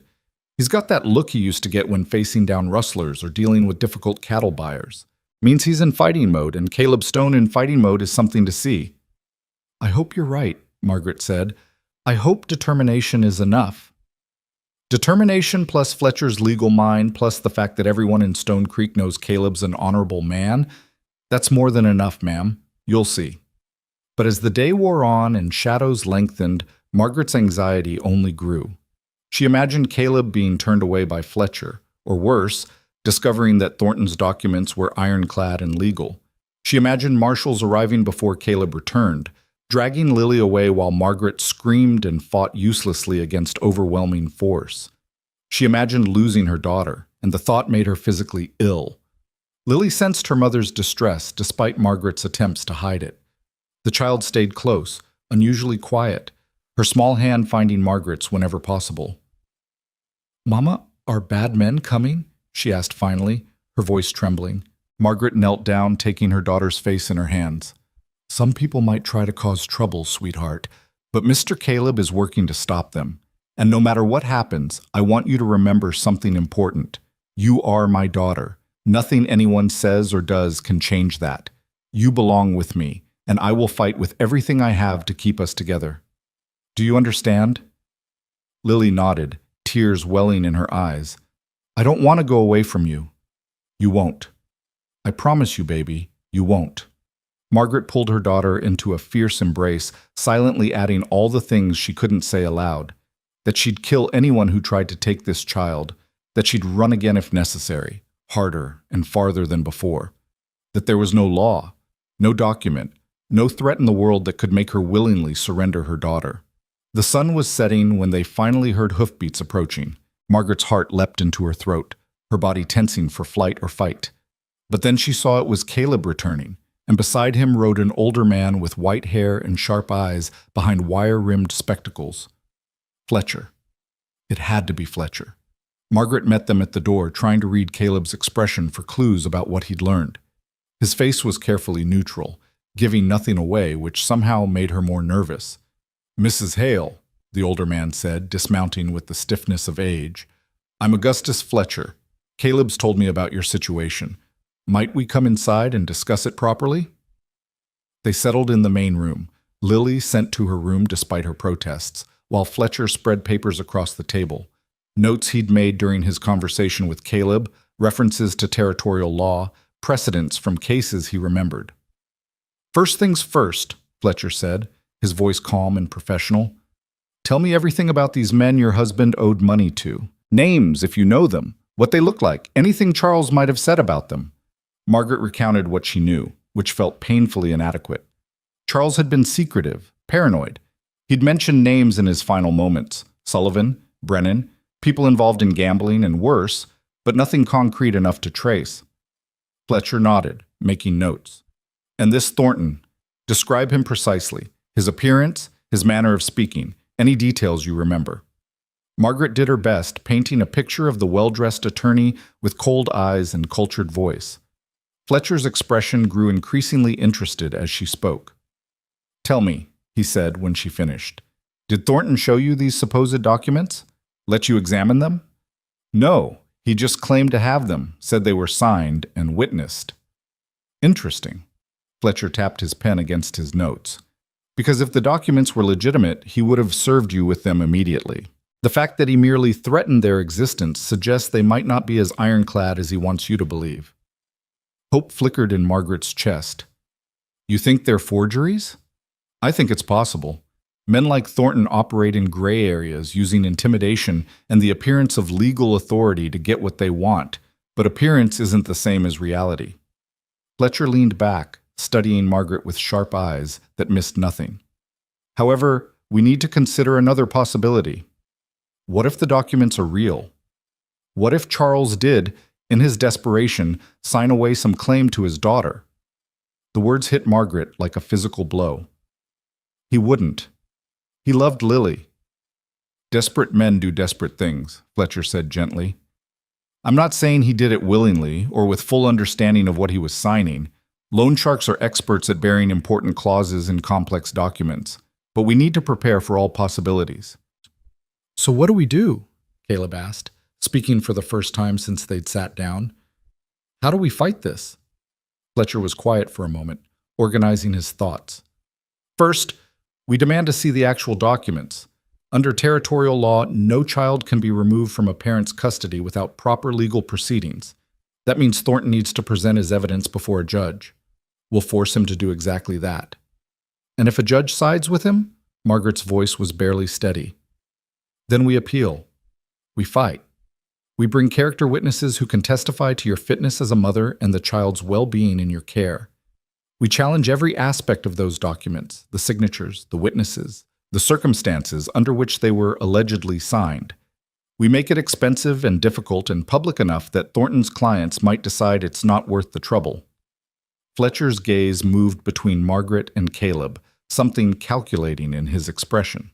There is one other option, though it's unconventional. If Lily were legally adopted by someone with standing in the community, someone whose custody couldn't be questioned, those documents, real or forged, would become irrelevant. Charles Hale could only sign away his own parental rights, not those of a legal guardian appointed after his death. Understanding dawned slowly, and Margaret felt her face flush. I mean that if Caleb Stone were to legally adopt Lily as his daughter, or if you and Caleb were to marry, establishing him as the child's legal stepfather, Thornton's claims would have no basis. The child would be under the protection of a respected rancher and territorial citizen. Try as he might, Thornton couldn't overcome that. The room fell into shocked silence. Margaret couldn't look at Caleb, couldn't breathe, couldn't process what Fletcher was suggesting. Marriage, adoption, legal ties that went far beyond hiring her as a cook. That's asking too much, she finally managed to say. Mr. Stone has already done more than enough. We can't expect him to legally bind himself to our problems. You're not asking, Fletcher pointed out. I'm suggesting, as a legal strategy. It's still too much. Is it? Fletcher's voice was gentle but challenging. What's too much when a child's future is at stake? What wouldn't you do to keep your daughter safe? Anything, Margaret whispered. I'd do anything, but I can't ask someone else to sacrifice their freedom for our sake. Then it's fortunate you're not asking. Caleb's voice cut through the tension, firm and decided. Fletcher's right. If adoption or marriage would protect Lily, then that's what we'll do. Margaret's head snapped up, meeting his eyes across the table. Caleb, you can't possibly... I can, and I am. His expression was set, immovable. This ranch needs a woman's touch. Lily needs a father. You need protection. Seems like a solution that works for everyone. But you don't love me. The words came out before Margaret could stop them, raw and honest and slightly desperate. Something shifted in Caleb's eyes, some emotion too complex to name. Love is a luxury, Margaret. Sarah and I had love, and it was beautiful, and then it was gone. What we have here is something different. Mutual respect, shared purpose, a need to protect a child from people who'd use her as property. That's worth more than romance, in my opinion. That's something real. Fletcher cleared his throat, drawing their attention back to practical matters. Before we pursue either option, let me do some investigating. I have contacts in Boston, other lawyers who might know Thornton's reputation. If he's known for this type of scheme, that information could be valuable. Give me a few days. In the meantime, don't let Lily out of your sight, and document everything. Her health, her happiness, her education. If this goes before a judge, we want to prove beyond doubt that she's thriving in your care. After Fletcher left, promising to send word as soon as he learned anything useful, Margaret and Caleb remained at the table, the weight of the conversation settling over them like snow. You're serious, Margaret said finally, about the marriage option. I'm serious about protecting that child. If marriage does that, then yes, I'm serious. Caleb stood, moving to the window that overlooked his land. I told you before. You and Lily brought life back to this house. You gave me something to care about beyond just surviving day to day. Maybe that's not love in the romantic sense, but it's something. It's enough. Margaret joined him at the window, studying his profile in the fading light. This man who'd opened his home to strangers, who'd promised to fight battles that weren't his own, who was now offering to legally bind himself to a woman and child he'd known for barely 2 months, all because it was the right thing to do. What about Sarah? She asked quietly. Would she want this? You binding yourself to someone else, to a ready-made family, to complications that have nothing to do with the life you built with her? Caleb was silent for a long moment. Sarah would want me to live, he said finally.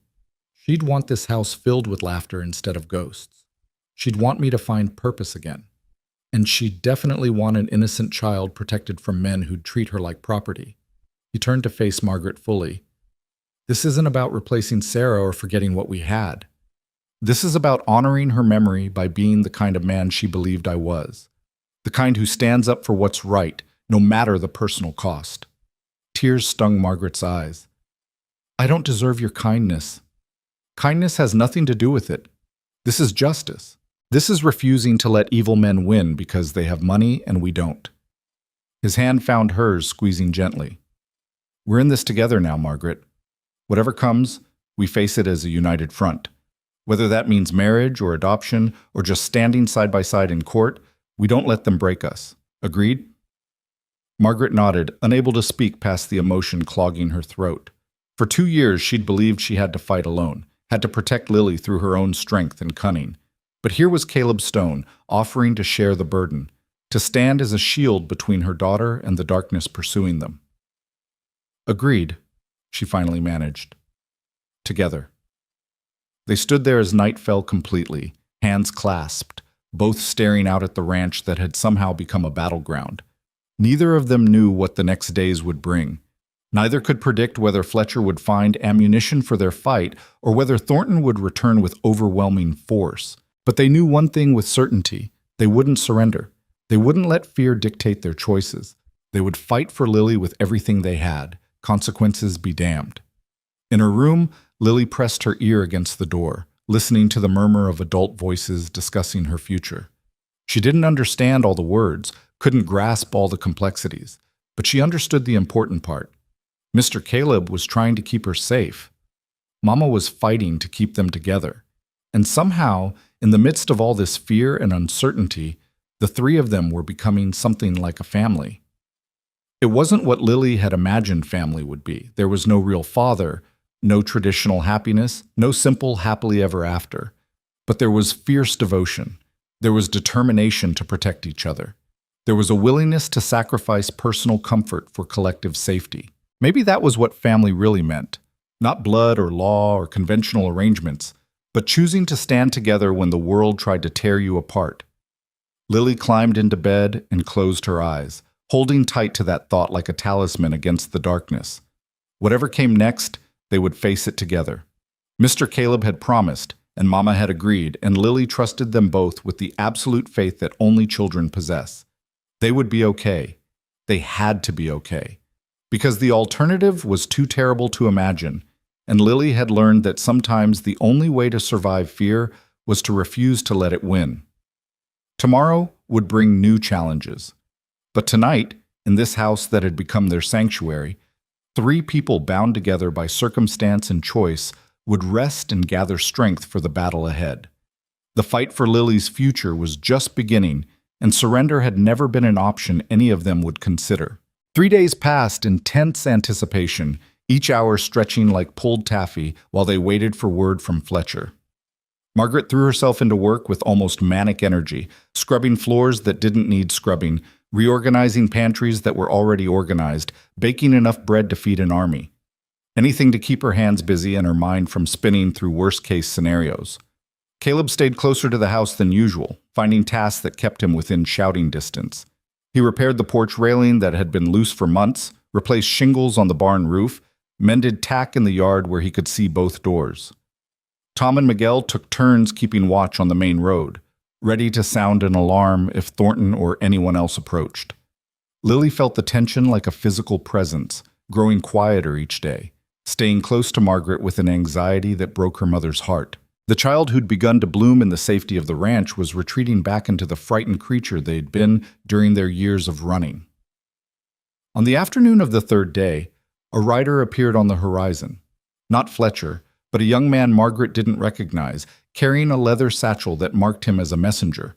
Her heart lurched into her throat as Caleb met him in the yard, accepting an envelope with grim determination.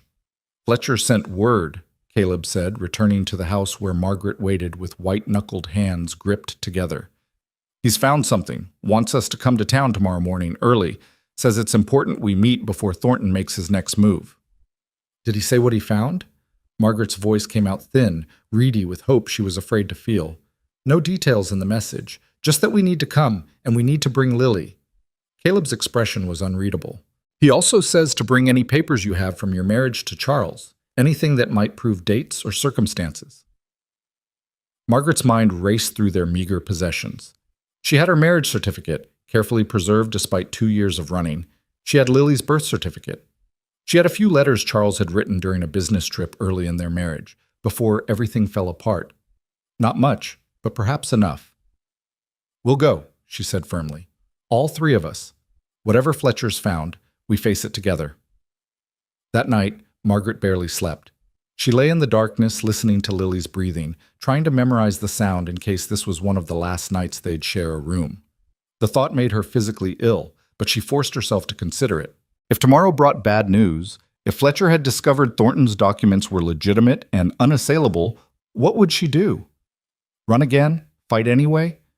How far would she go to keep her daughter? The answer came swift and certain, as far as necessary. To the ends of the earth, beyond the bounds of law or reason.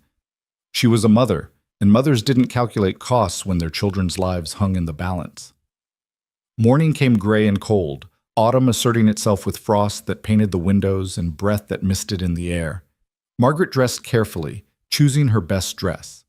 The one she'd been married in, actually, altered and mended but still respectable. She wanted to look like a proper mother, a woman of substance, someone who deserved to keep her child. Lily wore her Sunday dress, the blue one with lace at the collar that Margaret had sewn herself. The child's face was pale, her eyes too large, but she held herself with a dignity that made Margaret's heart swell with fierce pride.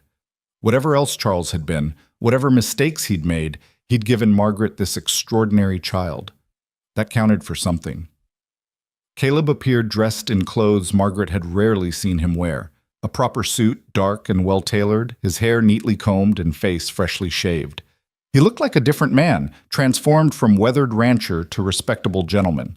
The effect was striking, and Margaret felt an unexpected flutter in her chest that had nothing to do with fear and everything to do with the realization that Caleb Stone was an uncommonly handsome man when he made the effort.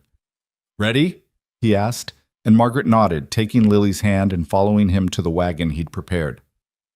The ride to Stone Creek took just under an hour, the three of them silent with anticipation. Lily sat between Margaret and Caleb on the wagon seat, small and vulnerable, occasionally reaching out to touch first her mother's arm, then Caleb's, as if reassuring herself they were both still there. The town appeared gradually, buildings emerging from the morning mist like ships materializing from fog. Stone Creek was modest but prosperous, the kind of frontier community that had survived its wild early days and settled into something resembling civilization.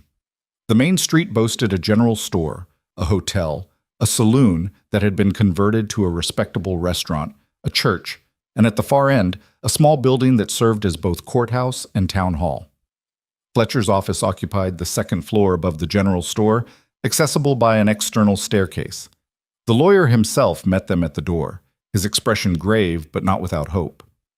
That small spark of optimism in his eyes gave Margaret the courage to climb the stairs on legs that wanted to collapse beneath her. Inside, the office was cramped but organized, every surface covered with law books and papers and the accumulated tools of a man who'd spent his life navigating the complexities of justice. Fletcher gestured them to chairs arranged before his desk, then settled himself with the deliberate movements of someone about to deliver news that required careful handling. "First, let me say that I've learned quite a bit about your Mr. Thornton," Fletcher began, pulling a folder from his desk. "Richard Thornton is indeed a lawyer, licensed in Massachusetts, with a practice that specializes in what he calls debt recovery and asset reclamation. What that actually means is he finds creative ways to extract value from people who owe money to certain unsavory individuals." "So he does work for loan sharks," Margaret said.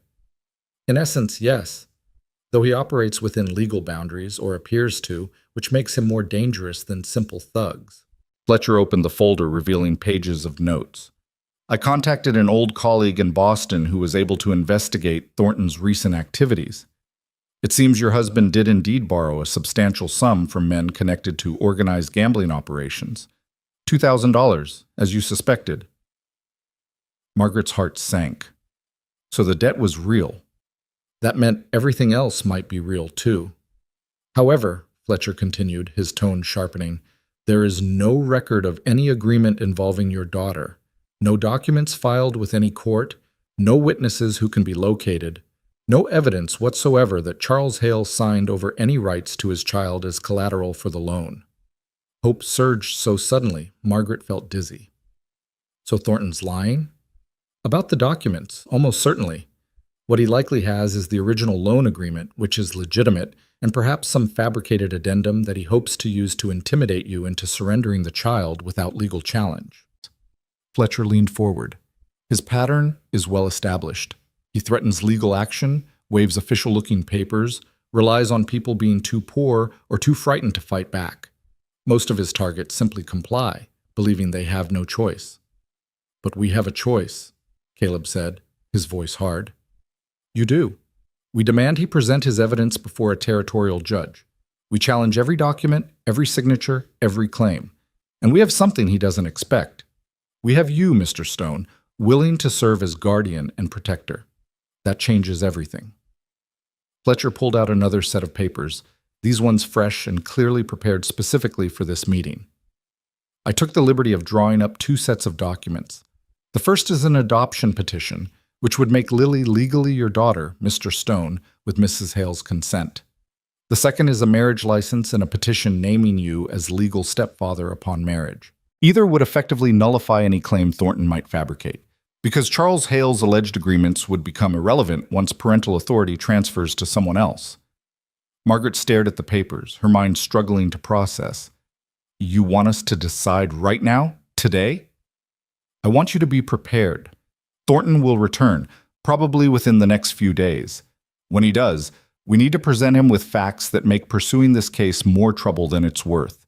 If Lily is legally under Mr. Stone's protection, Thornton's clients lose their leverage. The debt dies with Charles, as it legally should have from the beginning. Caleb reached across and took the papers, studying them with careful attention. Margaret watched his face, trying to read his thoughts, wondering if he was having second thoughts about the enormous commitment he'd offered so readily. But when he looked up, his expression was resolute. Which option is stronger legally? Marriage, Fletcher said without hesitation. Adoption can be challenged, claiming the mother was coerced or incompetent. But a legitimate marriage between 2 adults creates a family unit that's much harder to attack. You become Lily's stepfather with full parental authority. Mrs. Hale remains her mother. The child has 2 legal guardians instead of 1. Thornton would need to prove both of you unfit, which would be nearly impossible given your standing in the community, Mr. Stone.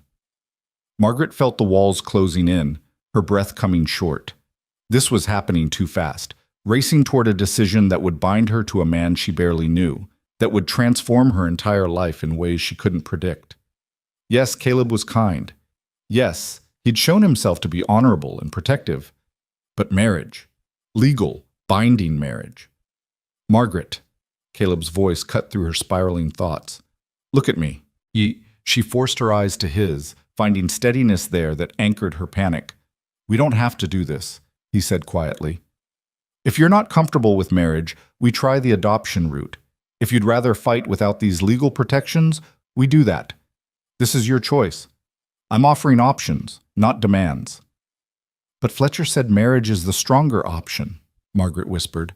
Stronger doesn't matter if you can't live with it. I won't force you into something that makes you feel trapped. Caleb's hand found hers, warm and solid. We've built something these past weeks, trust, respect, maybe even friendship. That's worth preserving no matter what we decide about the law. The kindness in his words made Margaret want to cry. Here was a man offering her the ultimate protection while simultaneously giving her freedom to refuse it. A man who understood that legal safety meant nothing if it came at the cost of personal agency. She looked at Lily, who sat quietly listening to adult conversations about her future.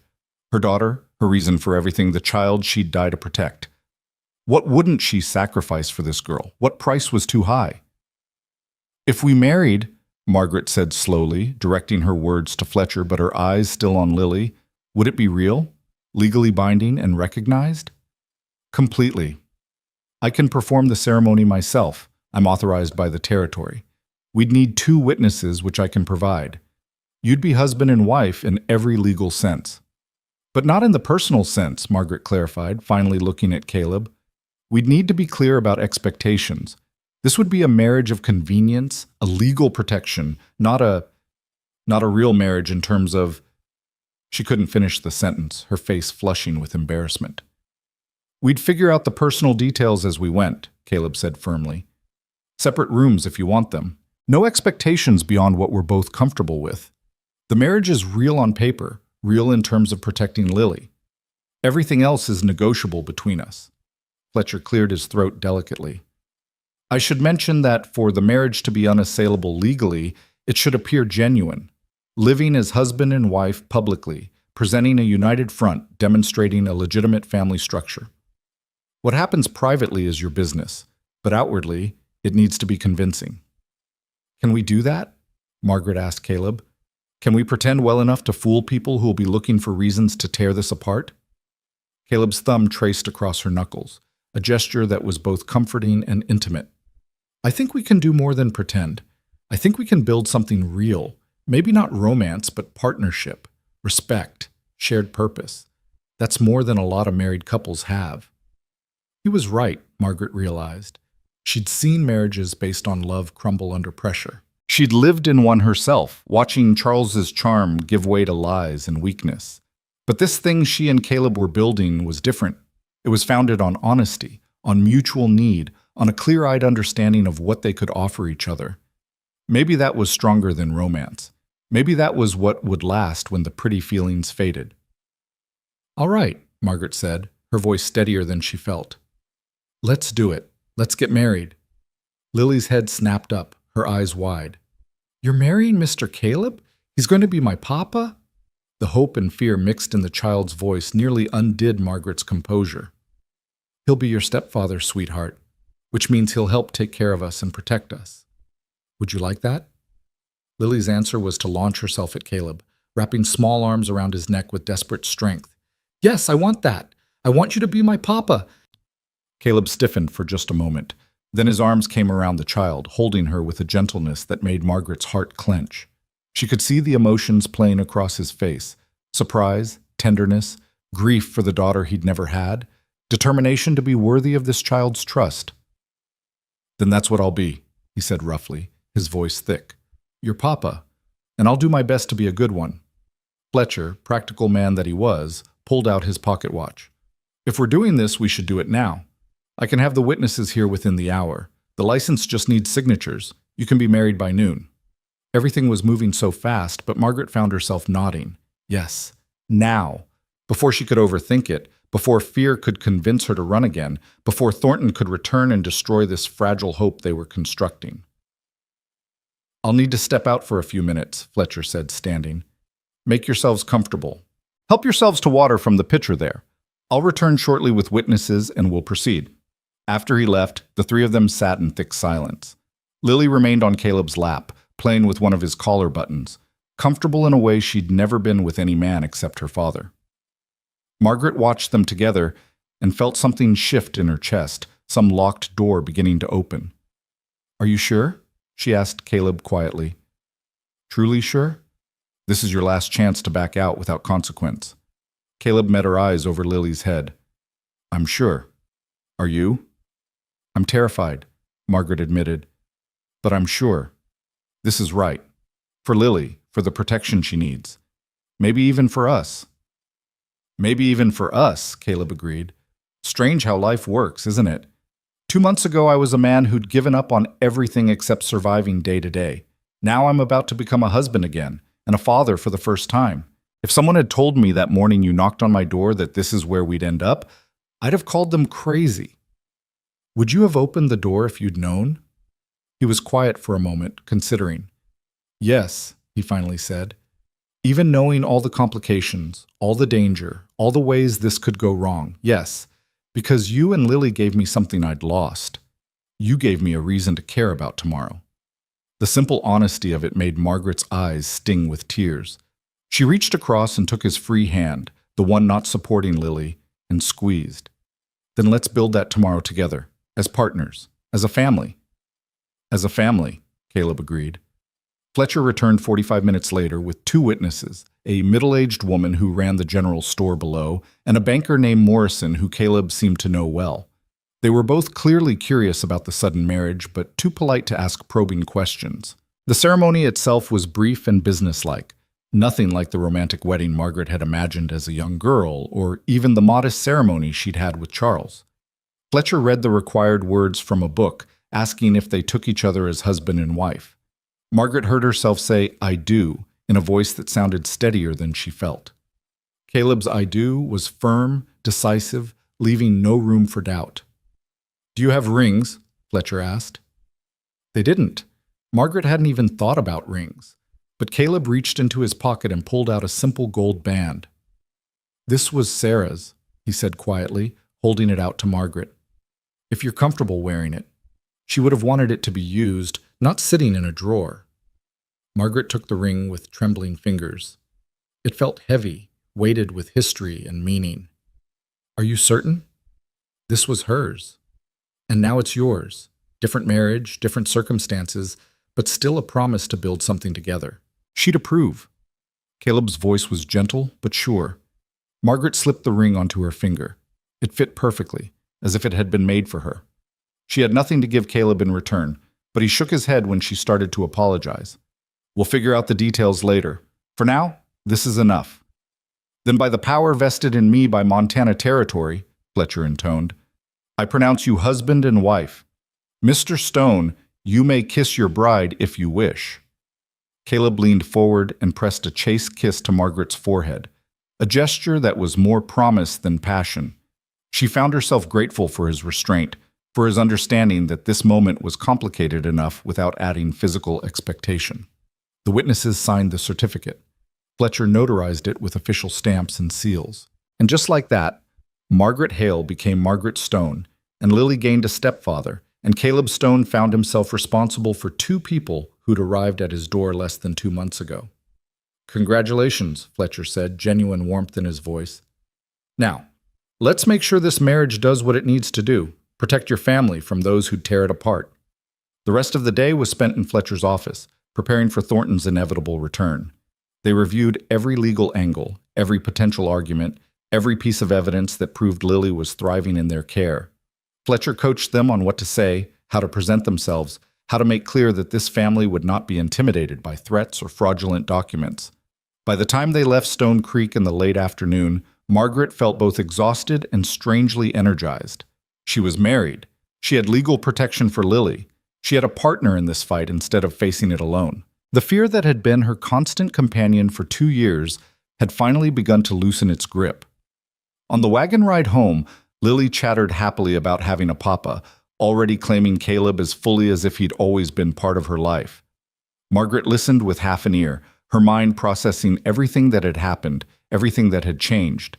She was married to Caleb Stone. It was a fact that didn't quite feel real yet, though the ring on her finger was solid proof. They'd need to figure out so many things: sleeping arrangements, household routines, how to navigate the strange territory between legal partnership and actual intimacy. But they had time for that. Right now, the important thing was that they'd taken away Thornton's power over them. "What are you thinking?" Caleb asked quietly, his voice pitched below Lily's excited monologue. "That I'm grateful," Margaret answered honestly. "And terrified. And hopeful. All at once." "That seems about right," Caleb said. "I'm feeling similar things, but mostly I'm feeling ready. Ready to face Thornton when he comes back. Ready to fight for what's ours." "What's ours?" Margaret repeated, testing the words. "That still sounds strange." "It'll sound less strange the more we say it. Give it time." Caleb's hand found hers on the seat between them, threading their fingers together. "We're in this together now. Legally, officially, completely. That means something, Margaret. That means you're not alone anymore." The words unlocked something in Margaret's chest, some tight knot of fear and loneliness she'd been carrying so long she'd forgotten it was there. She wasn't alone. She had a partner, a husband, someone who'd chosen to stand beside her knowing full well the danger it invited. Maybe Fletcher was right. Maybe they could build something real from this practical foundation. Maybe respect and shared purpose could grow into something deeper, given time and patience and willingness. They arrived back at the ranch as sunset painted the sky in shades of orange and gold. Tom met them in the yard, his face breaking into a wide grin when Caleb explained what they'd done. "About damn time someone brought sense to this situation," Tom said, clapping Caleb on the shoulder. Congratulations to you both. Lily, you got yourself a good papa. He'll take care of you right. I know, Lily said confidently. He's the best papa in the whole world. Caleb's expression softened at the child's absolute faith. He scooped Lily up, settling her on his hip with an ease that suggested he was already growing accustomed to fatherhood. Let's get you inside, little one. It's been a long day. Margaret followed them into the house, their house now, legally and officially. She stood in the kitchen that had become her domain and felt the shift in everything. This wasn't just the place where she worked. This was her home. Caleb wasn't just her employer. He was her husband. They weren't just survivors sheltering together. They were a family, bound by law and choice and determination.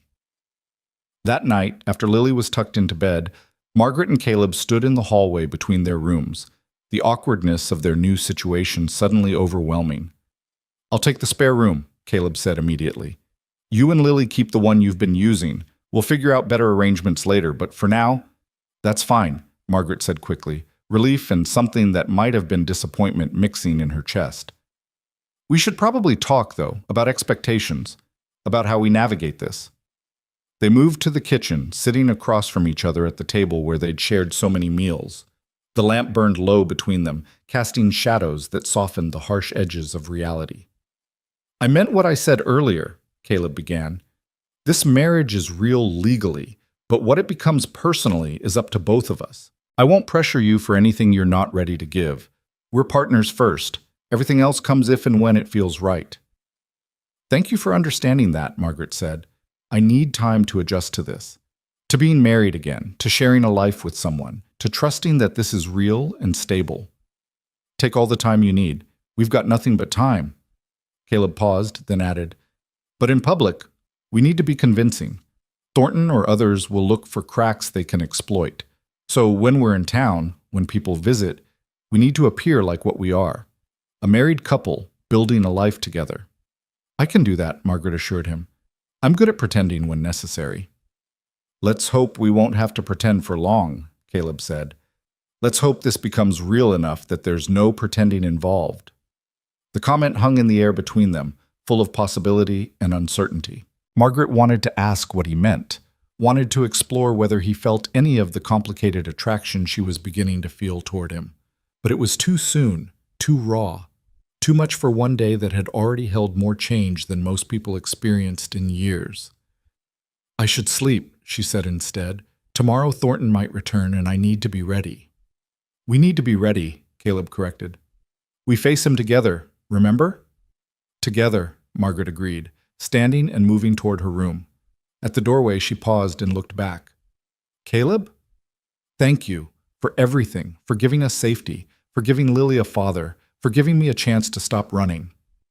Thank you for knocking on my door, Caleb replied softly, for reminding me that life goes on even after loss, for bringing light back into this house. They held each other's gaze for a long moment, something unspoken passing between them. Then Margaret retreated to her room where Lily slept peacefully, secure in the knowledge that she finally had a family again. Margaret lay down beside her daughter and stared at the ceiling, processing the enormity of what they'd done. She was married, she had legal protection, she had a partner in the fight ahead. The ring on her finger felt both foreign and right, a physical symbol of promises made and future uncertainties. Tomorrow might bring Thornton and his threats, but tonight, in this house that had become home, with a child sleeping peacefully and a good man standing guard, Margaret allowed herself something she hadn't felt in 2 years. She allowed herself hope. Thornton returned exactly 4 days later, and this time he didn't come alone. Margaret was hanging laundry when she spotted the riders, 3 of them approaching in a tight formation that spoke of purpose and authority. Thornton rode in front, flanked by 2 men wearing deputy badges that glinted in the morning sun. Her heart seized, every instinct screaming to grab Lily and run, but she forced herself to stand firm. Running was what the old Margaret would have done. The new Margaret, Margaret Stone, wife and protected woman, would stand her ground. "Caleb!" she called, her voice carrying across the yard with remarkable steadiness. "We have visitors." He emerged from the barn within seconds, Tom and Miguel right behind him. The 3 men positioned themselves between the house and the approaching riders, a human wall of protection. Margaret saw Caleb's hand rest casually on his hip, close to where she knew he kept his pistol. The gesture was subtle, but unmistakable. Thornton dismounted with his characteristic grace, his expensive suit somehow still immaculate despite the dusty ride. The deputies stayed mounted, their faces professionally neutral, but their hands never far from their weapons. Margaret recognized the tactic, overwhelming force designed to intimidate before a word was even spoken. "Mr. Stone," Thornton said with false pleasantness. "Mrs. Hale, I've returned as promised, this time with proper legal authority." He gestured to the deputies. "These gentlemen are here to witness the transfer of custody of the minor child Lily Hale to her rightful guardians as specified in the agreements made by her late father." "There's been a development you should know about," Caleb said calmly. "Mrs. Hale is no longer Mrs. Hale. She's Mrs. Stone, my wife, which makes Lily my stepdaughter and under my legal protection as her father." The words landed like physical blows. Thornton's composed expression cracked for just a moment, revealing fury and calculation before he smoothed it back into professional courtesy. "Is that so? How convenient. And when did this marriage allegedly take place?" 4 days ago, legally performed and recorded by Augustus Fletcher, witnessed and notarized according to territorial law. Caleb pulled folded papers from his pocket. "Marriage certificate, right here, along with documentation of my petition to assume full parental rights and responsibilities for Lily Stone, formerly Lily Hale." One of the deputies leaned forward in his saddle. "You're saying the child's been legally adopted?" "I'm saying she has a new father, a stable home, and legal protection that supersedes any claims made against her deceased father's estate." Caleb's voice was steel wrapped in silk. "Whatever documents Mr. Thornton is carrying, they became irrelevant the moment Margaret and I married, and I claimed Lily as my daughter." Thornton's jaw tightened. "You can't simply marry your way out of legal obligations. The agreements Charles Hale made can only be enforced if there's a legitimate claim," Margaret interrupted, stepping forward to stand beside Caleb, "which there isn't. Charles never signed over custody of our daughter. He couldn't have because he loved her and would have died before allowing her to be used as collateral. Whatever papers you have are forgeries, Mr. Thornton. We all know it, and if you force this to go before a judge, the whole world will know it too." "Those are serious accusations, Mrs. Stone."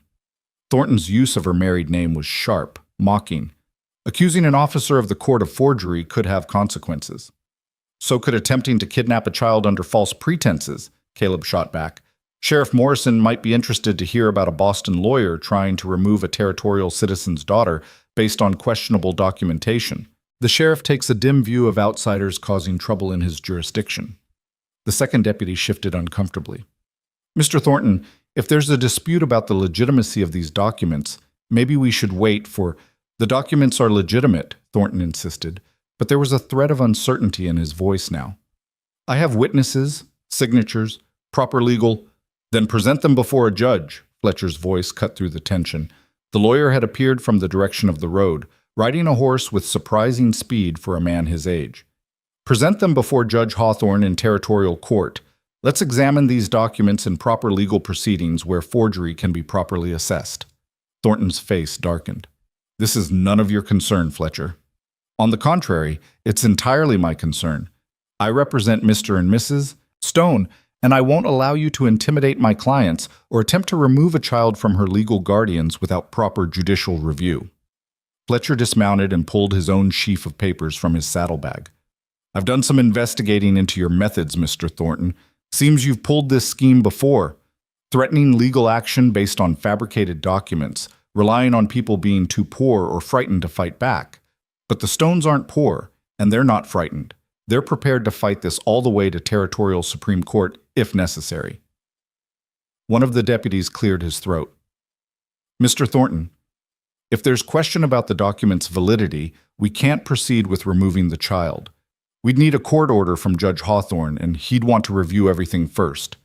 "I have a court order," Thornton snapped, pulling an envelope from his coat. "Right here, signed by a federal magistrate in Boston." "A federal magistrate has no jurisdiction over territorial custody matters," Fletcher said immediately. "Any first-year law student knows that. Montana Territory governs its own domestic issues.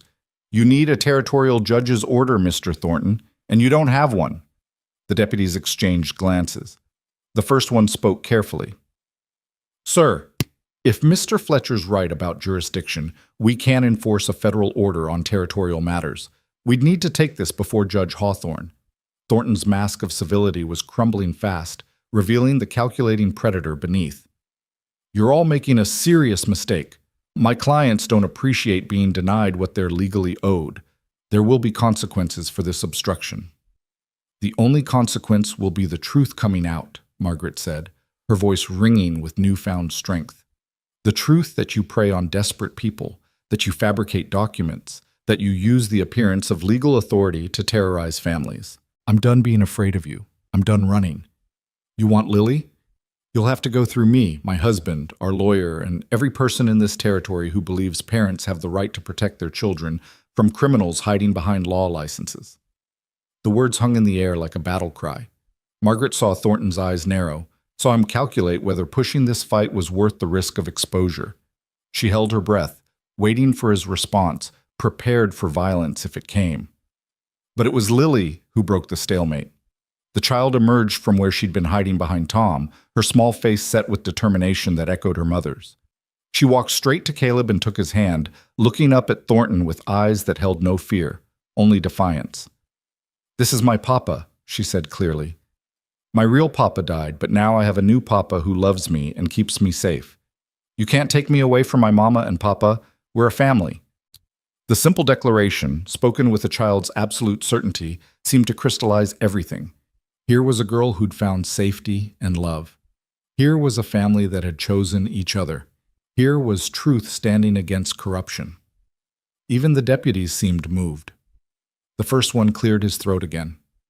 "Mr. Thornton, I think we need to head back to town and consult with Sheriff Morrison about proper procedures. The situation's more complicated than you indicated when you hired us." "I didn't hire you. I requisitioned your assistance under legal authority." "Which may not apply here," the deputy interrupted firmly. "We're not taking a child from her home without proper territorial authorization.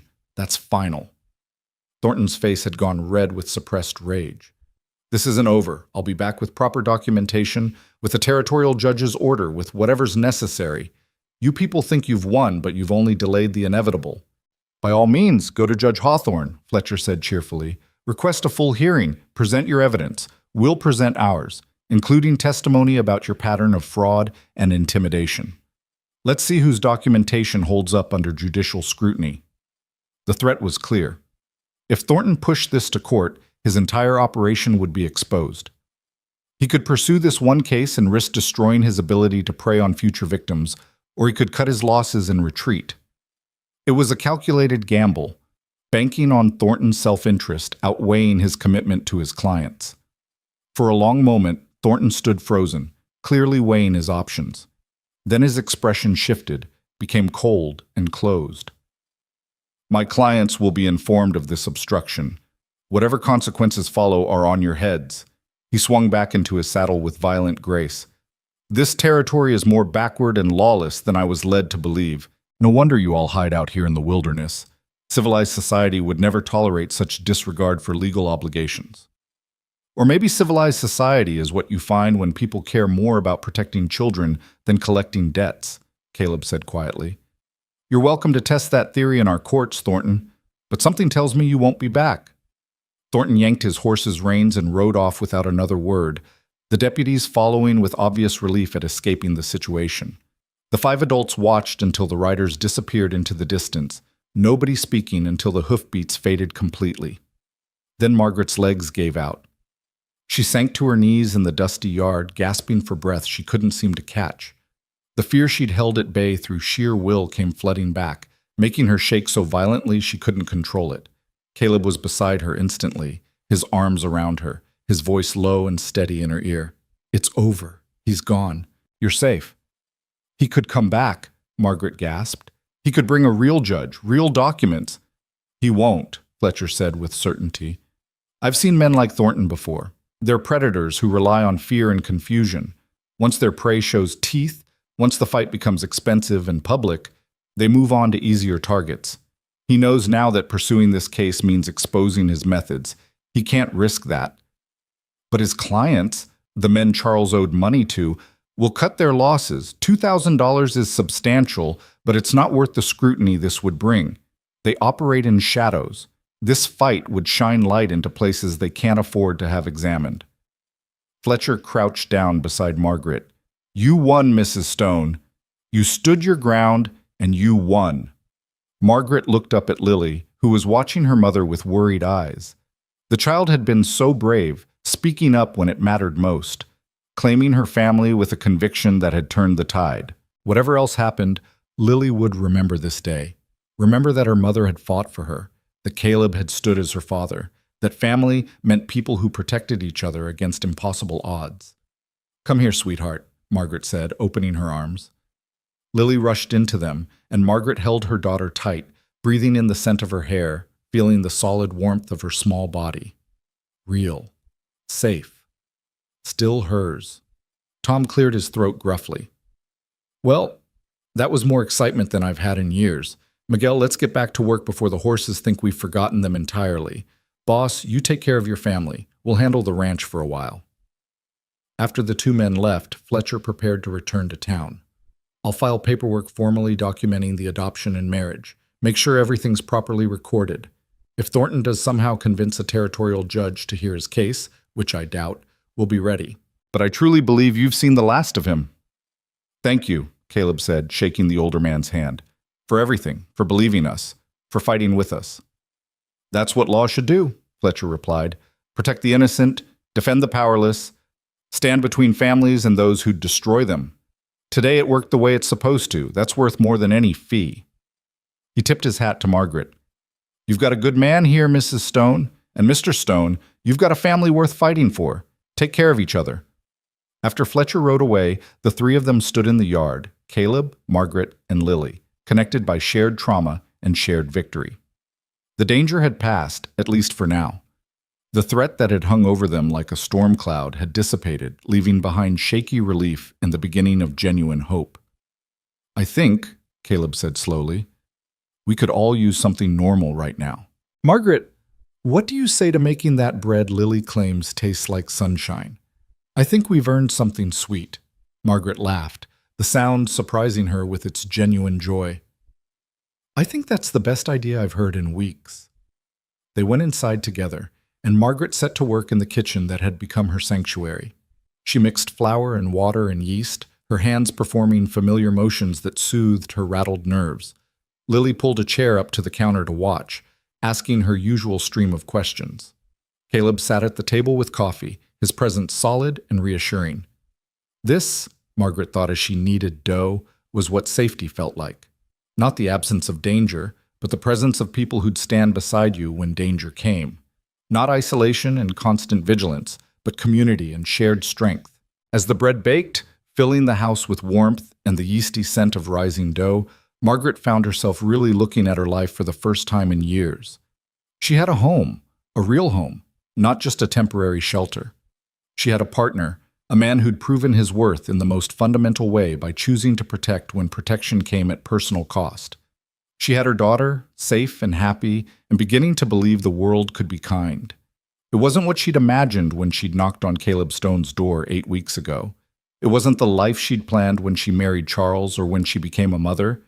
But it was real, and it was hers, and it was worth every terrifying moment that had led to this kitchen, this day, this new beginning. Over the following weeks, life on Stone Creek Ranch settled into rhythms that felt less like performance and more like genuine existence. Margaret and Caleb navigated their unusual marriage with careful respect, maintaining separate bedrooms but sharing meals and decisions and the countless small intimacies of daily life. They learned each other's habits and preferences, discovered shared humor in unexpected places, built the foundation of partnership that Fletcher had suggested might grow into something more. Lily flourished. The child who'd been so careful, so guarded, began to open like a flower, finally getting enough sunlight. She laughed freely, ran through the ranch without looking over her shoulder, asked Tom endless questions about ranch life, and started calling Caleb Papa with unconscious ease. She began attending the small school in Stone Creek, making friends with other children, bringing home stories about spelling bees and playground games and all the normal concerns of childhood that she'd been denied during years of running. Margaret watched her daughter's transformation with gratitude so profound it sometimes brought her to tears. This was what she'd been fighting for, not just survival, but the chance for Lily to be a child, to have stability and security and the freedom to dream about the future instead of fear it. The women of Stone Creek, once they learned about the new marriage, welcomed Margaret with a warmth that surprised her. They brought gifts, jars of preserves, embroidered linens, recipes scribbled on scraps of paper. They included her in their sewing circles and church socials, treating her not as an outsider or a woman with a suspicious past, but as one of their own. Caleb's reputation protected her, yes, but it was Margaret herself who earned their respect through kindness and competence and genuine interest in their lives. News came through Tom one afternoon about 6 weeks after Thornton's departure. The ranch hand had been in town and heard gossip from the telegraph operator. That lawyer fellow, Thornton, he was arrested in Denver. Seems he tried his document scheme on the wrong family, someone with connections to the territorial governor. They investigated his past cases and found a pattern of fraud. He's facing criminal charges now. Margaret felt the last knot of fear finally unwind. Thornton couldn't hurt them anymore. He couldn't hurt anyone anymore.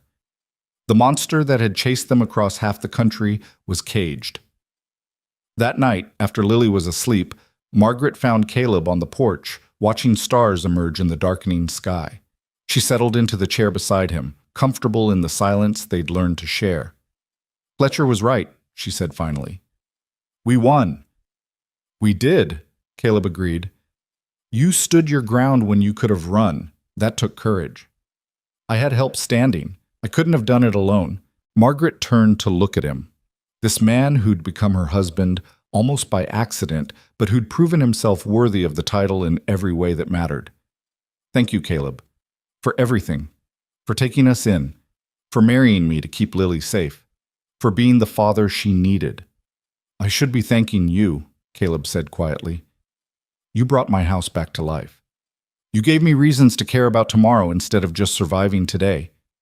You and Lily, you saved me, Margaret, more than you probably know." Something in his voice made Margaret's heart beat faster. They'd been dancing around this for weeks, this awareness of each other that went beyond practical partnership, the accidental touches that lingered a moment too long, the glances that carried weight beyond their apparent meaning, the growing sense that what they'd built together could become something more if they were brave enough to let it. "Caleb," Margaret said carefully, "when we married, you said we'd figure out the personal details as we went, that we'd take time to see what this could become beyond legal convenience." "I remember. I think," she paused, gathering courage, "I think I'm ready to figure some of those details out, if you are." Caleb was quiet for a long moment. When he spoke, his voice was rough with emotion he wasn't quite managing to hide. "I loved Sarah. I'll always love her. That doesn't go away." "I know. I'm not asking you to forget her or replace what you had. But," Caleb continued, reaching over to take Margaret's hand, "I've learned these past months that the heart has more capacity than I thought, that you can love someone who's gone and still open yourself to loving someone who's here. You've become important to me, Margaret, not just as my wife on paper or as Lily's mother, but as you. I'd like to explore what that means, if you're willing." Margaret felt tears prick her eyes. "I'm willing. I'm ready. It won't be perfect. We're both carrying too much history for perfect. But maybe we can build something real anyway. Something that honors where we've been while reaching toward where we want to go." "Something real," Caleb repeated, standing and pulling her up to face him. "I like the sound of that." He kissed her then, not the perfunctory kiss of their wedding ceremony, but something genuine and full of possibility. Margaret kissed him back, tasting hope and promise and the beginning of something that might actually be love, given time and patience and willingness to try. When they finally pulled apart, both breathing harder than warranted by the simple kiss, Caleb rested his forehead against hers. "We should probably take this slow. Figure things out properly." "Probably," Margaret agreed, though neither of them moved apart. "Give Lily time to adjust to us being more than just convenient partners." "That's wise." Maybe move your things into my room, our room, gradually so it doesn't feel rushed. Very sensible. They stood there under the emerging stars, holding each other and grinning like fools, both recognizing the absurdity of trying to be sensible about feelings that were already well beyond sensible. Or, Caleb said, we could acknowledge that we're both adults who've earned the right to make our own choices about our own lives. And we could just decide to build this marriage into something real because we want to, not because anyone's forcing us. I like that option better, Margaret admitted. So they did. They took the marriage that had begun as a legal convenience and transformed it into a genuine partnership. Margaret moved into Caleb's room and they learned to share space and intimacy and the 1,000 small negotiations of actual matrimony. They fumbled and laughed and occasionally frustrated each other, but they kept trying, kept building, kept choosing each other every day. Lily adjusted with the resilient adaptability of children. She was delighted to have parents who clearly cared for each other, who laughed together over breakfast and held hands while walking to town, and sometimes danced in the kitchen when they thought no one was watching. She stopped having nightmares about men coming to take her away. She started planning what she wanted to be when she grew up. She became, simply and wonderfully, a child allowed to be a child. The seasons turned. Autumn gave way to the brutal Montana winter Caleb had warned them about, and then winter softened into spring. The ranch thrived under their combined efforts, Caleb's expertise, Margaret's management, even Lily's small contributions of gathering eggs and feeding chickens and bringing joy to mundane tasks. News came occasionally from the wider world. Charles's creditors had indeed abandoned their pursuit once Thornton's arrest made clear that continuing would bring unwanted attention. The debt died with Charles, as it legally should have from the beginning. Margaret was free, truly free, for the first time in 3 years. On a warm afternoon in late May, nearly a year after Margaret had first knocked on Caleb's door, the three of them sat on the porch watching storm clouds build over the mountains. Lily was teaching herself to braid rope under Tom's patient instruction, her small fingers struggling with the complex pattern, but her determination absolute. "She looks like you when she gets that determined expression," Caleb observed, nudging Margaret with his shoulder. "She's stubborn like her father," Margaret countered. "Both of them, actually, the one who gave her life and the one who chose to raise her." They'd learned to speak of Charles without bitterness, acknowledging his role in Lily's existence while not excusing the choices that had endangered his family. It was a delicate balance, but one they'd managed to find. "Have I told you today that I love you?" Caleb asked suddenly. Margaret turned to him, still startled by casual declarations of affection after so many years without them. "I don't think you have." "Well, I do love you, both of you, this life we've built together." He gestured at the ranch, the mountains, the sky, preparing to storm. "All of it." "I love you too," Margaret said softly. "I didn't think I'd ever say those words again and mean them, but I do. I love our complicated, imperfect, absolutely real life." Lily looked up from her rope braiding, her face split by a grin. "Are you two being mushy again? Tom says you're always being mushy." "Tom should mind his own business," Caleb called toward the barn, where the old ranch hand was undoubtedly listening. "Can't mind my business when you do your mushiness right out in public," Tom shouted back, his laughter carrying across the yard. Margaret laughed, the sound free and genuine. This was her life now, this ranch, this family, this community of people who'd claimed her, and whom she'd claimed in return. Not the life she'd planned or expected, but infinitely better than anything she could have imagined that desperate day when she'd arrived at Caleb Stone's door with nothing but an iron pot and hope. The storm broke with dramatic suddenness, rain sweeping across the ranch in sheets. They scrambled inside, laughing and dripping, Lily shrieking with delight at the adventure of it all.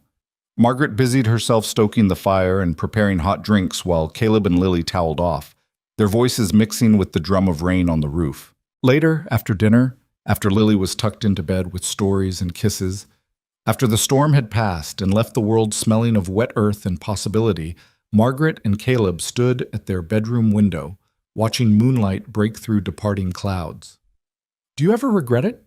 Margaret asked, "opening your door that night, saying yes to all this complication?" Caleb pulled her close, his arms secure around her waist.